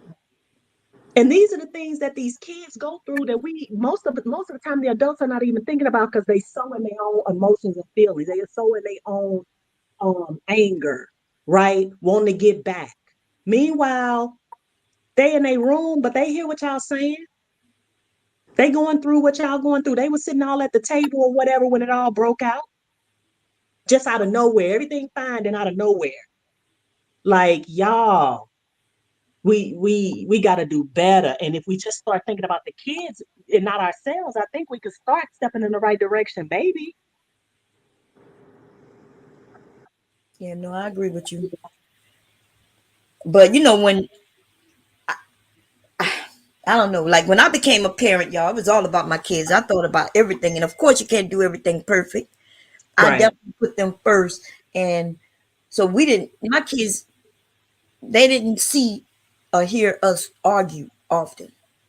It's not like they probably can tell that something wasn't right, but we tried. We tried our best. They may have seen their daddy sleeping on the couch downstairs, or mom was downstairs on the couch sleeping. But yeah, we tried our very best, to not Yeah, let. because that's what you have to do. Your life and your wants and your desires have to be second to the needs of these children, you know. And Yeah. so for me, I would never entertain a date, a man ever that was any resemblance that would ever have a household like the one I grew up in. And I think the Most High was able to manage that. I knew that that wasn't what I wanted. So if I was ever meet somebody and it became argumentative, it was like, nope, can't date you. Nope, nope. Because I'm not going to have this kind of turmoil around my kids. Right. Not ever. They won't ever experience the kind of life, that I grew up in. Ever. And don't get me wrong, y'all, it could have been a lot worse. I hear women on here talking about how they've been touched and like verbal, physically beat and all of that. I didn't go through that. But that emotional, that verbal abuse, we can't disregard the impact that that could have on you too. Right. Yeah, very true. But so it's interesting because most people got shit, from their childhood that they had to work through or whatever. But just the difference in resilience, right? So you talk about what you've gone through. Bomb has talked about some of the things she's gone through. But for some people, they're able to go through those things and still work through them such that they become a functional adult. Other people, something traumatic happened to them and they stop developing right there, right? And so they're always that person. And so anytime anything happens that triggers them, they go right back to that 12-year-old or 6-year-old kid and where they were emotionally at that time. Yeah. Mm. It looked like Robin M said, I just saw the clip. It looks like she slightly shoved him because he was antagonizing her and kept turning the light back on. She told him to go outside if he was going to keep being bullshit. Okay, but you still don't get to put your hands on people. Right. And thankfully he had enough self-control to kind of just keep her away, uh and not retaliate. But so I mean, I get it. Yeah, he was antagonizing, but honestly, he was doing his live stream and she got upset. So she could have, what I'm saying, went into another part of the apartment where maybe she couldn't hear him or whatever, or she could have gone outside and it never would have started to begin with. And so just because you don't like what somebody's saying, don't mean you get to start antagonizing them. Exactly. Y'all, I be up here talking all kinds of shit. Hubby probably wouldn't like it. Like, he one time he came in, he asked me to mute it by, putting it, how you do that sign with cut it off with the neck. He came in, he did that. And so I muted myself. And he said, why are you talking? Like, he don't like when I mention his mom, because we don't get along. He's like, cut it. Why you always got to talk about mom? And I said, well, I'm not lying. I said, but I'll stop. See, I'll stop. But when I get in my bag, because he knows when I start talking about her, oh, I get angry. It's a lot of anger in me behind that. And then I go off. And he don't like that, which I understand, right? That's his mom. So out of respect. So he comes up and asks me to change the topic. Hey, change the topic. Don't talk about mom. That's respect. That's respect. And so if he's talking about something she disagree, she can be in the chat like she used to before they got married and disagree with him instead of being in the background. I think that's what he didn't like. Where she's like, you're wrong, you're wrong. I don't think he liked that. I don't think he liked being corrected that way. And but she should know that by now because I think some of us know that. Right, but it wasn't even a situation where she was saying you wrong, and he went off. That actually wasn't even, at least what I saw. He was talking about it. At first, she was, telling him, "Oh, you wrong. I don't think so." Blah blah blah. Whatever. And he was like, "Oh well, I'm a stand on what I think. I always thought like this." And he has like talked about that type of thing before, even when I was over there, Mhm. or whatever. But she started calling him stupid. Oh Lord. Right. And so I think that's what, kind of got him to turn up too, because, she was calling him, saying he was stupid. Yeah. I think he said she called her. she called him retarded or something like Yeah, that. she But called that's him what we don't like retarded. that. Like who likes that coming, you know? So yeah. So that's why I mentioned that our words can be the first blow, right? Worse than a hit, a push, a shove. And so, and that's why my message to her is that we gotta know how to take accountability for our part too, right? Um, what did y'all think about what was the reason y'all think she called the police though? Was the police, did he do something to where she was scared and that's why she called the police, or she just used that as her tool? What y'all thinking about that? Not at least from what I saw from the video. It didn't appear because he was, kind of walking through the house and she was on the phone talking to somebody. And she said something about calling the police. And I don't know what the person on the other end said. But then Mhm. she said, "Do you hear how he talking to me?" Yeah, I heard it say that. Yeah, Right. And so from what, he was live streaming, like he wasn't even in the same room with her. So I don't know.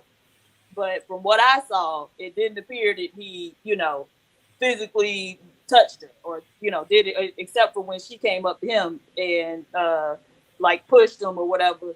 And he, kind of got her away from him and, walked off. yeah, So, yeah, I don't know. yeah. That's dangerous. If we gonna use the police as our way of just so we could get what we want. You know what I mean? So if he wasn't threatening her, like walking up to where it looks like she in danger, you don't call the police just because he using words. You know what I mean? That you don't like when y'all talk to each other that way. Mm-hmm. Well, the other thing is, so, there in abusive relationships, there's a cycle of abuse, right? So you tend to start recognizing some patterns. Now, if she was recognizing, okay, this is how he started turning up before he, go off, Right, maybe that could have been, but I don't know. Like I said, from what I saw in the video, it didn't appear that he, he was talking his shit, but he was walking from like room to room. Now she may have recognized that as something else because she lives with him, right? She in right, that place with him day in and day out. So that could have meant something totally different to her than from us just casually observing. right. And I said that earlier. I said, she knowing better than us. Maybe that the sign that she got the last time, and so she recognized it, so she don't want to go through that again. So she called. So yeah. Look at Aries. Aries, you always got something to say. Come up, Aries. She said they so smart on these panels. We just talking it out. Only she could tell us how she felt. Nobody's saying that she wrong or right, but if a woman, and we can't act like there aren't women who use the police, just so they can get what they want. I'm not saying that that's what she did. Okay, we having a conversation that's a broad conversation, not just on them, but I am using their instance, right? There are women who will call the police on a man, right? My brother in jail right now, um, because she knew she can call the police on him. Call the police, say she did something, and even though they know he didn't do it, right? That was video proof that he didn't do it, but because he's been in jail before, he's on parole or what's the other one? Parole or I don't even know what the difference of them are, but he's not supposed to have any contact with any police. So now he's there for that. And we've been asking him to stop dealing with that white girl. Okay, she crazy. So that's on him. I don't give a shit. He in jail where he be. Where he be is where he at. Okay. He got fault in that shit too. And my sister be telling me, call her, and I ain't calling her to ask her shit. Okay, I ain't calling to ask her shit. I ain't calling to tell her shit. I ain't got shit to do about nothing. My brother is 50. I'll be 54. Wait, am I gonna be 54? Am I 54? You know, I'll be up in my age so much, y'all. Like if the year I make 54, I'm not sure if I'm already 54. I'm about to make it next month. But anyway, if I'm 54, then he's 52. The fuck I look like calling his girlfriend? Oh, and she's only like 30 something.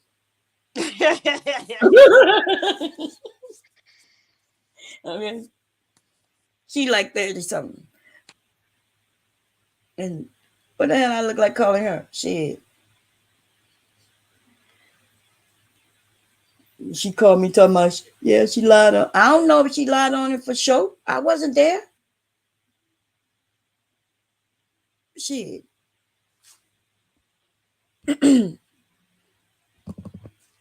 um, can't no woman about her man. I'm not sure what she means. Wait, maybe I read it wrong. You can't no woman about her man. You can't tell no woman about her man. Oh yeah, that's a fact. We can't tell no woman about a man that's not her man neither, huh? That's what I think PhD was said earlier. Like and like, when a woman likes a man, ain't nobody can tell her nothing. Not her parents, not even his parents. You know. I think if I told a young woman that my son ain't shit, girl, what you with him for? I don't think she would listen to me neither. And I'm his parent, right? What y'all think about that? I've seen women do that. Girl, what you with him for? He ain't got shit. Well, Miss So and So, I love son. I love him. Yeah, right.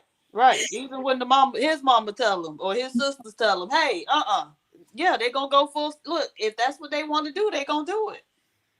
They gonna concoct some, reason why they should, and it's not until it blow up in their face that now they want some sympathy.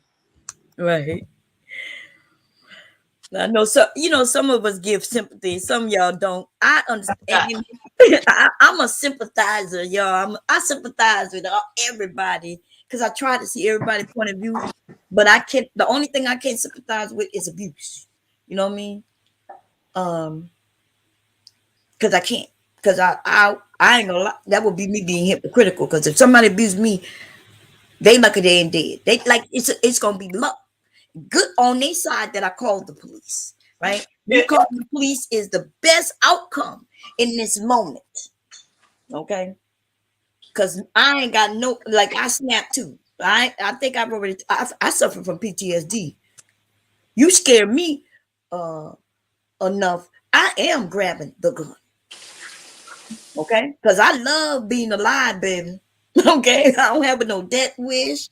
Yeah, I definitely don't want no broken face. I don't want no black eyes. I had black eyes before I was a kid. I was out there playing tackle football with the boys. I tackled this little boy.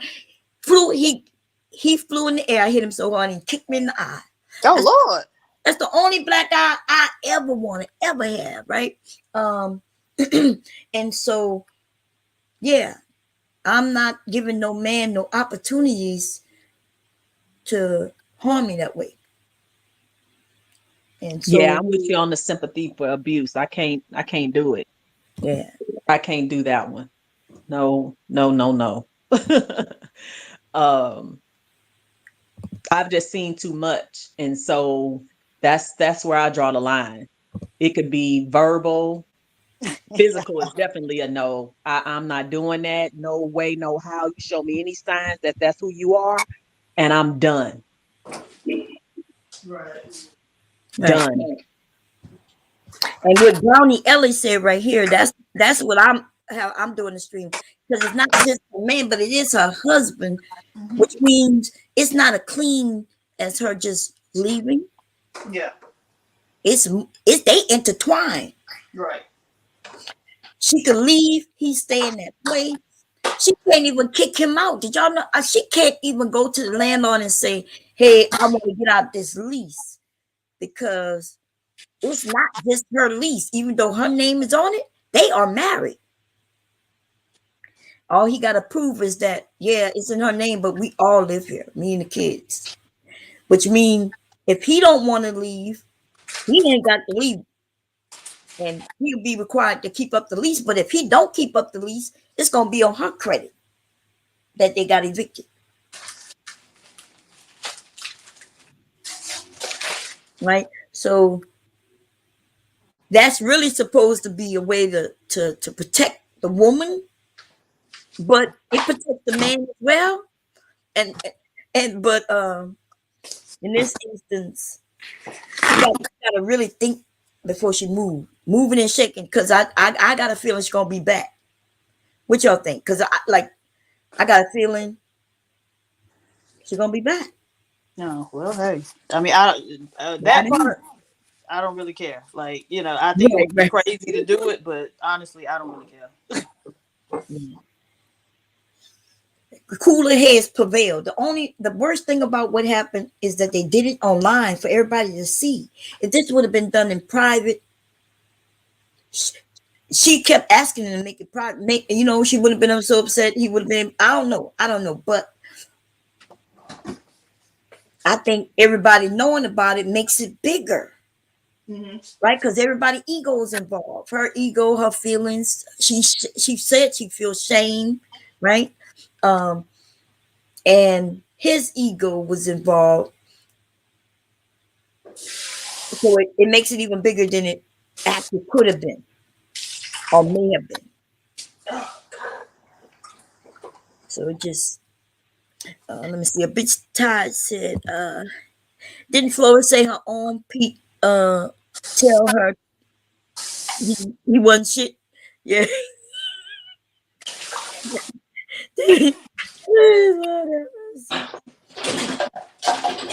My That's, mom has one it's about my brother and they don't listen. Go ahead.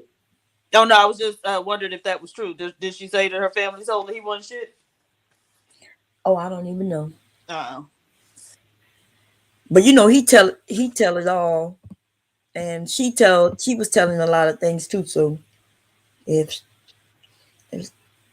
some of these people they remember, they be like, Bomb, you say you like him, you don't be knowing this. I'm like, nah, I don't watch him like that.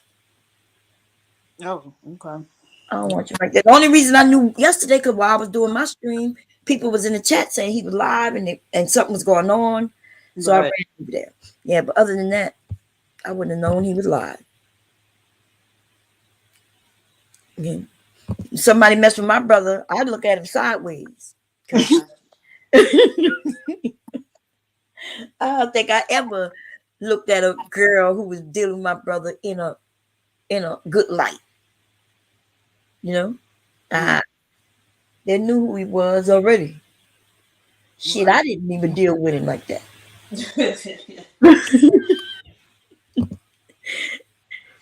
Shit. He wasn't even allowed to go around my parents at one point. Yeah, that's saying something. Yeah, yeah. My dad, when he was in jail, my dad was sneaking some money. But without telling my mom, he would go and put some money on his books and shit. But in our family, we don't promote, or what's the word? Not promote. When you give something to somebody who is bad, hey, big girls, how you doing? Reward. Reward. Yeah, we don't reward degeneracy. Right.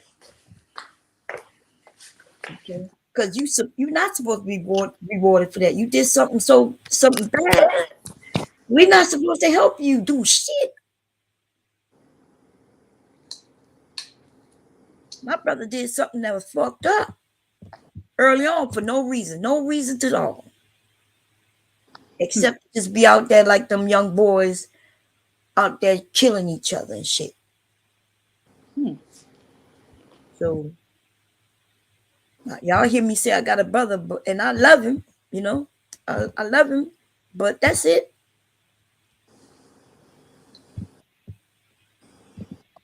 We got the insurance on him. My mom had it on him before she passed, and me and my sister we keep it. We keep it up. If we gotta bury him, we'll make sure he get buried. Okay. The only reason I could see reaching out to my brother to help me, which I know it would, is if he had to come kill my husband or kill somebody for me. Lord. You see what I'm saying? Like that's the truth. I ain't got to lie. He'll come and knock somebody off for me.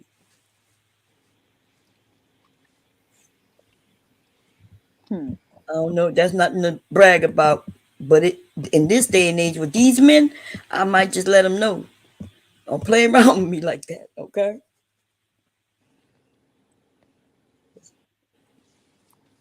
Yeah.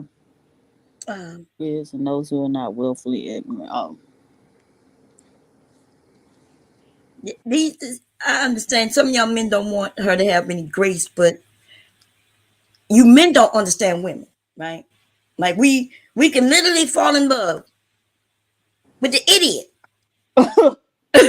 Okay. And he's giving her everything that she thinks she needs, everything she feels that she wants. And we could look at it and be like, oh my God, like what could he be giving her? We don't know what it is that she felt she needed in her life. Okay. And so what is grace? Like she didn't do anything, like she ain't killed nobody, murdered nobody. She just loved somebody and she loved him. So I don't know why we put in these. I could see if she killed somebody or she harmed somebody. All she doing is loving somebody who y'all disagree with or that may disagree with her physically. But I don't know. I don't know. Like it's a lot of judgment going on. You don't have to care about it though, right? Because we're not required to care about people we don't know. Okay. Look, Candy Cane said more content feed. YouTube. Well, yeah, I do wish that they would like keep these things in house and not put everything on YouTube. That's what she asked him when they Me first moved in too. that place. She said, Me "Yeah, too. yeah." It's She's like, cringe. Y'all watching it. It's cringe. Like, turn it off. Turn it off. "Yeah." That's what she was asking him. She was asking him, turning on.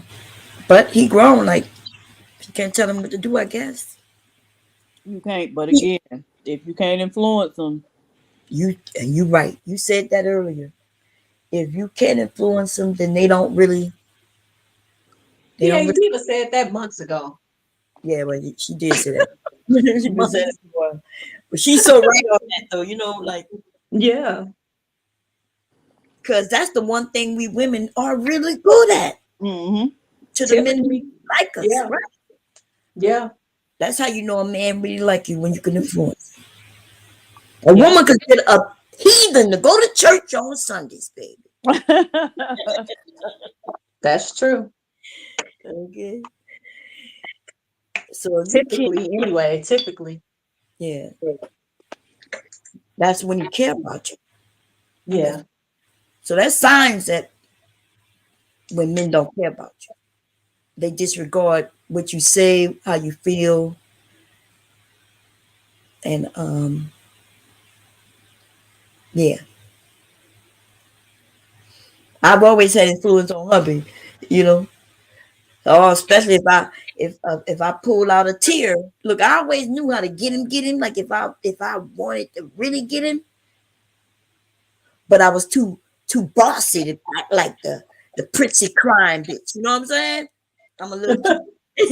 But if I need to pull it out, though, you know who I pulled that shit out on? My sons, though, when they were like 19, 20, staying out all night, not thinking that they could just stay out, had me scared all night one time. Man, they got home, I started crying. Like, you had me up all night worried. Oh my God. They ain't never do that shit again.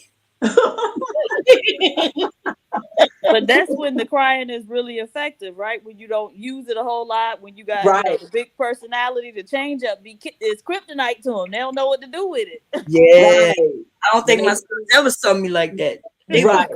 yeah, When they think that ain't who you are, nah, she's tough, she's strong. yeah. Oh, Right. okay. All Yeah, right. hit them with the tears. Mhm. I was sincere in my tears, but I didn't like I know being angry at him wasn't gonna work. So I was like, And I was so scared, y'all. Now, what happened, my youngest son got drunk. And so the older son decided they wasn't going to come home because they didn't want to get into trouble. So they just stayed out all night and turned off their phones. Uh-oh. Oh my God. Like it would have did better coming home being drunk. It would, cool. Let them sleep it off. But they stayed out, turned off their phones. And Jesus Christ. My sons are not hood. I knew they was in Wilmington, but they didn't grow up. I'm thinking, oh my God, somebody got my boys. You know what I mean? Stole the truck from them. I'm like, oh, I'm calling my friend, my guy in Wilmington, my best friend, he's a guy. He's like, did you call all the hospitals? Like at 3 a.m, I'm calling him. We calling all the hospitals. I'm freaking out. Hubby sleep though. I kept waking him up like, the boys ain't home yet. He like, they okay. Apparently he knew what it was because he could go in his phone, which I didn't know at the time. He could go in his phone and see exactly where it was.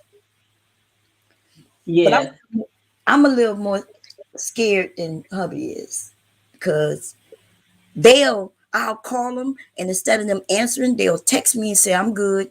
And I'll be like, nah, nigga, what you mean you good? You could be anybody saying you good. I need to see your face or hear your voice. Why you text me instead of answering? Or you gotta FaceTime me. I need to see that it's you. And then they'll call, Mom, I'm good. Okay. I don't know why my mind goes, but am I lying? No, there's been people who had people's phones and Yeah. texted and acted like they was that person. Anything could happen. That's what you know and understand. Yes. And until you become parents, that don't really resonate. But when you have your own kids, then it started to make sense. I'm watching my son now. I'm like, uh-huh. Yeah. You get it now, huh? Uh-huh. Yeah. I don't do them that no more, because now they're 30 and 27. Yeah, yeah, yeah. But when they first, started driving and was going where they want to be and had no curfew and shit, they never had a curfew. I just needed to know where you at in case I gotta come and shoot y'all out. I gotta come shoot you out with you. I'm coming, man. Look, in my mind, I'm gonna be Rambo, baby. I'm coming. Shit. I don't think my sons know. They still don't know with the, like that somebody who they friend could stab them in the back. Yep. I had cousins kill cousins. Like a cousin killed the cousin. Took out a gun and shot his cousin, his mama's sister's son. They grew up together. Your own, I watch friends go to school together. They were boys on the corner together. Decide because he want to make more money. He want to he killed him. But they were supposed to be boys, watching each other back. Nah, they was killing each other. I'm like, you can't even trust the person that's supposed to be your boy. Where they do that at? I never heard no other area where that was happening like that. Maybe so though. But them young boys, it was ego. Yeah. Ego. Oh, you seem like you the boss. Okay, let me shoot you. I guess I can have that point. But then what he didn't realize when he shot him and killed him, the next guy did it to him. Because that's the game they now playing. Nobody trusts him. I ain't gonna lie, I wouldn't trust him either. I found out he shot him. Nigga, I can't trust you. You might get me next, so I'm gonna have to get you. They was doing that where I'm from, and they killed each other. It had to be like 50 young men killed themselves in their own set.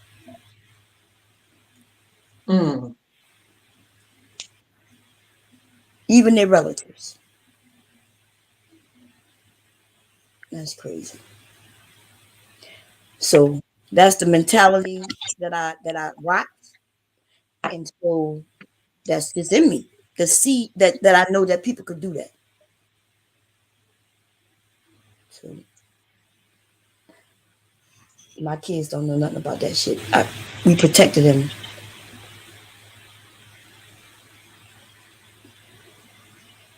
I don't know if that's good or bad. You know, I don't know if that's good or bad.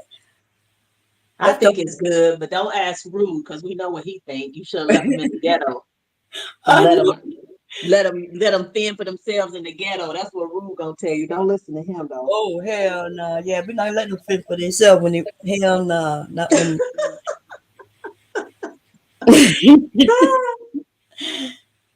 I just was like overly protective. Like I, even though without them knowing, and maybe they did know, because I know people. Your mom here, they asked me could they go to the park. They would go to the park,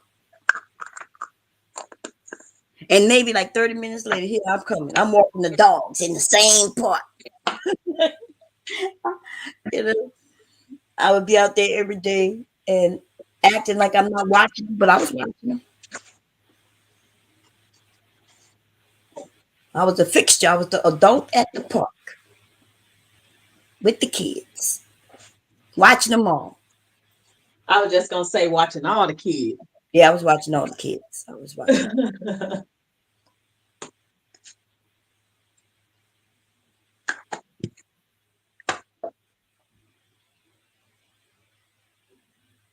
Yeah, watching. The only person I had to really, protect them against was the fucking police, y'all. The police would come and purposely in the neighborhood and mess with them little young black boys who were just playing basketball on the basketball court. And the younger they were, the more they would mess with them. Mm-hmm. And so that's why, when I have arguments about police, man, I'm not talking just because I want to talk. I know what I've watched, seen. I watched them go high five the drug dealer and then go chase the 12-year-old boy. Well, yeah, because we raised the kids in a generation where you had to tell them what to do if they get stopped. We had to give them specific instructions on how to respond if they get encountered by the police. And that's to stay alive, I'm saying. Yeah. So it's because of what we saw and what we, knew was happening. And now everything we were saying back then, they catching them on videotape, huh? Yep. Yeah, it's crazy. Yep. Ain't nobody got the lie, Craig. Oh,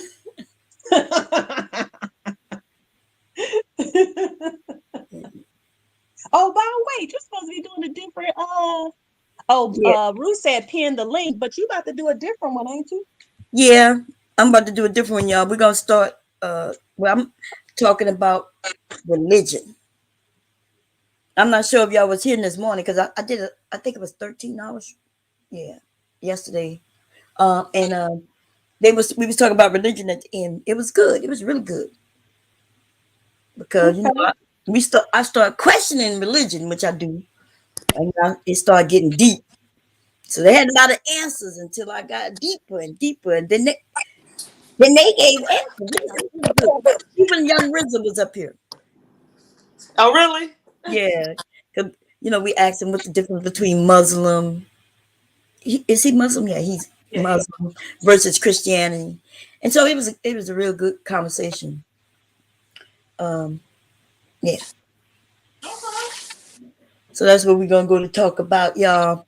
So I know some of y'all not religious people, but you might learn something, okay? Because when I start touching into, how religion actually, the religions, all of them that's here now, when I mentioned that there was a religion even before those religions that nobody even think is real, right? Zeus and all them, and that's when it sparked everything, y'all. Because that was the real religion. That's the original religion, right? Is when they was talking about Zeus and Hercules, and that's what people really believe. My question is, and maybe this is for the other discussion, but if you don't believe in religion or you don't study it or you don't practice it, where do you get your moral compass from? Where do you get your, that keep you from being just out here? Where do you get that structure from? That's always an interesting question when I hear it, just because it just seems odd to me that people think you need religion to have a moral compass, right?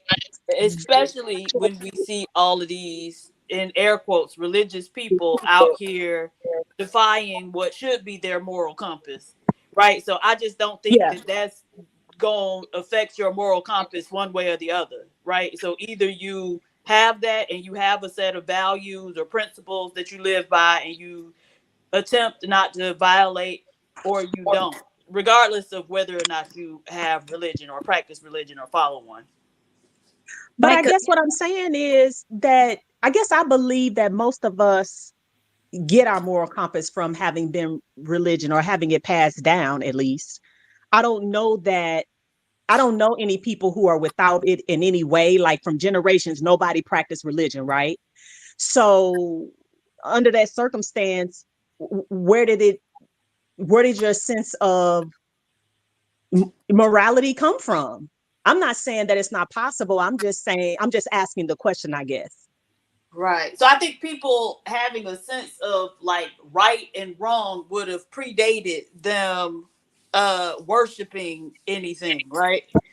Uh so when you were you when you're interacting with other people, how you treat people, like you can get a sense of how you make other people feel or how your behavior impacts them without it having anything to do with religion. So I feel like people, because people used to be nomadic or whatever, you lived in clans or you traveled in clans.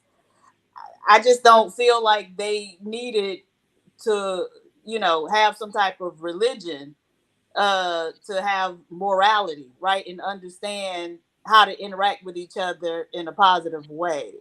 I don't know. Yeah. I never really understand like the connection between religion and morality. Right, because Well, people wasn't just killing each other before there was religion. Right. There was absolutely go a ahead. Go ahead, big Tom. time in history where there was no religion. Like I said, even with Zeus and them, they just believed that there were certain things they were controlling, like the weather, fire, storms, wind, But as far as they wasn't saying you have to not kill, or Zeus was gonna come get you. So people just learn that, hey, you grow up, here are some people, you look around, everybody not killing each other, everybody being, you're being nice to each other, you're living with each other, surviving with each other, and that's your moral compass because you grow up with that. And I think religion, when we get down to you're gonna see how bad and negative it actually is. Or started out. Oh, listen, I agree 100%. I agree 100%. But when I think about my own sense of morality, right? Mhm. Um, it's hard for me to separate it from the church because that's where I came up. It was as an adult that I denounced religion. But as a child, we was in church several days a week. You know what I'm saying? And Mhm. being bullied, basically, if you don't do this, it's fire and brimstone, Yeah. Yeah. Yeah. You going to hell? So, yeah, yeah. So I'm just wondering, it's hard for me to separate it, is what I'm saying. But Yeah. I guess you're right. Everybody is not necessarily coming from a religious background, but they're not out here raping and pillaging either. So, Right. And the yeah. ones that included religion, that's when they started raping and pillaging it. Right. But they wanted Right. control. And they were forcing that religion. Religion is the cause for the things that we think that it gave us. Yeah. Yeah. It's So very interesting, Mom. It's a good conversation to have. yeah. I just want to make sure out the blue is around and Big J. Um and I know a few other people, we had a good group of people who know the details. Maybe Brownsville might even come around because I know he's religious too. I'm not sure what religion though. I'm not sure if he's Muslim, but and nothing wrong with religion if it's working for you. I just think for us women, it's been a negative. Like there was a time when because we can't imagine it because they don't do it anymore. But when a woman and a man got married, they had to consummate the marriage. And did you know that was that they would have a priest right there to watch them consummate the marriage. Imagine that shit today. Imagine that today. That's why you what they call them, beds with the post, and then they would have sheets there. Mhm. What they call it? I always Canopies? canopies. Yeah. So that's where they consummated the bed. That's the kind of post, and they had to open it up and let the priest sit right there and consummate their marriage. I was Dang. like, The they were priest had to freaking. verify that he put it in. Yeah. To me, that sounds like a freaky priest to me. Right, right. Right. The fact that he even want to watch, like, come on. Yes. And That's wild. that is wow. We find out there was transsexuals, um, men who was dressing like ladies, and way back in the 1400s, 1300s. See, they got records overseas, in England and France, because that's the old country, right? They got records that go way, way, way, way back, which means they have documents of police reports. So there was a police report they found where the I forget what they called it, but it was a man dressed like a woman. The reason they got in trouble, they was working, it was a hooker, right? It was a hooker. And they got in trouble because they did their thing across the bridge. They wasn't supposed to do it on this side of the bridge. They were supposed to only do it on that side of the bridge. But they did their work on this side of the bridge, got caught, and they rolled it up. So that's histories of all that kind of stuff going on. So we ain't dealing with nothing new under the sun, even though people trying to make it seem like, oh, look what we got. They ain't never have this. Right. Nah, this is not new. Even in the Bible, right? Man, my mom and my grandma could connect every single thing that's going on today to the scripture. They love to say it's written. It's written. I'm like, Lord have mercy. All in there. It's all in there, girl. It's all written. It's all been said and done before. Yeah. Let me see. I gotta see. I see out the blue because I don't want to start it and they're not here. I had acquired. Let me see. I had acquired a lot of knowledge in the Bible before I ever read it through my own wisdom, consciousness, and life experience. I like that one. I ain't never read the Bible. Okay. It will always be read to me as a kid, and I just was imagine being a kid and disagreeing with what I'm listening to. I'm like, why do women? And that's when they came up with the reasoning. Because I wondered, why is women being punished more than men, Mom? That was, I was inquisitive. I don't know, maybe other girls thought that too, but I thought that young. I'm like, and that's when I heard that because of what Eve did in the garden and punish and doom. And I'm like, but we punish and doom forever? Like in ever and ever? Ever?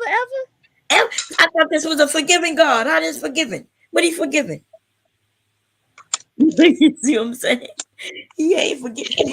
And I heard that black people that we're doomed to for something that somebody did somewhere. I don't even know. The curse of Ham.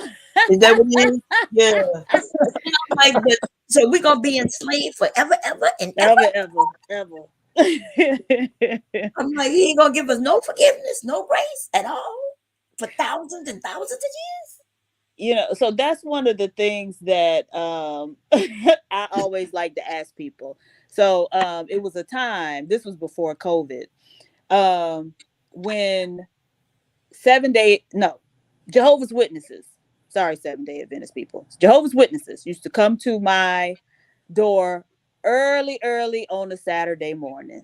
And usually, I would shoo them away or lay in my bed and just ignore them. But a couple times I went out and, was like, you know what?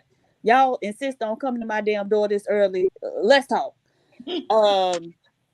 And ask them, about things, relating to Black people in our condition. And also, what's those people who be on the side of the road? Oh, shit. Those The Israelites? Hebrew Israelites, yeah. Yep. ask them, because I can't remember what he was saying to us. I was actually at some black holiday. It was a celebration. I don't know if it was Juneteenth or one of the other black holidays. Nevertheless, asking, okay, because black people got all this Jesus and it don't seem to be working out. But their answer is always the same, that we're not, following to the letter of the law in the Bible. And I'm like, well, shit, neither is anybody else. Why are we the only ones being punished? But I can never get an adequate answer to that. One of the Jehovah's witness men, it was a little old man, him and his wife. After I asked him several questions he couldn't answer, he called me the devil and left. And so I had to cuss his ass out. Damn, you had to be the devil? I'm the devil. That's why I Oh cussed his my ass out. Let goodness. me show you what the devil look like, nigga. Dang. Oh, the Well, devil. so as far as the Israelites profess, we are so the Negro in America is the tribe from the tribe of Judah. Mm-hmm. Wait a minute, y'all. And Wait a minute. We're gonna restart, okay? Because now the conversation getting good again. Are y'all coming back? It ain't gonna take but like less than 2 minutes. Okay, yeah. I'll come back then. Good. Okay. All We right. be right back, y'all. We be right back.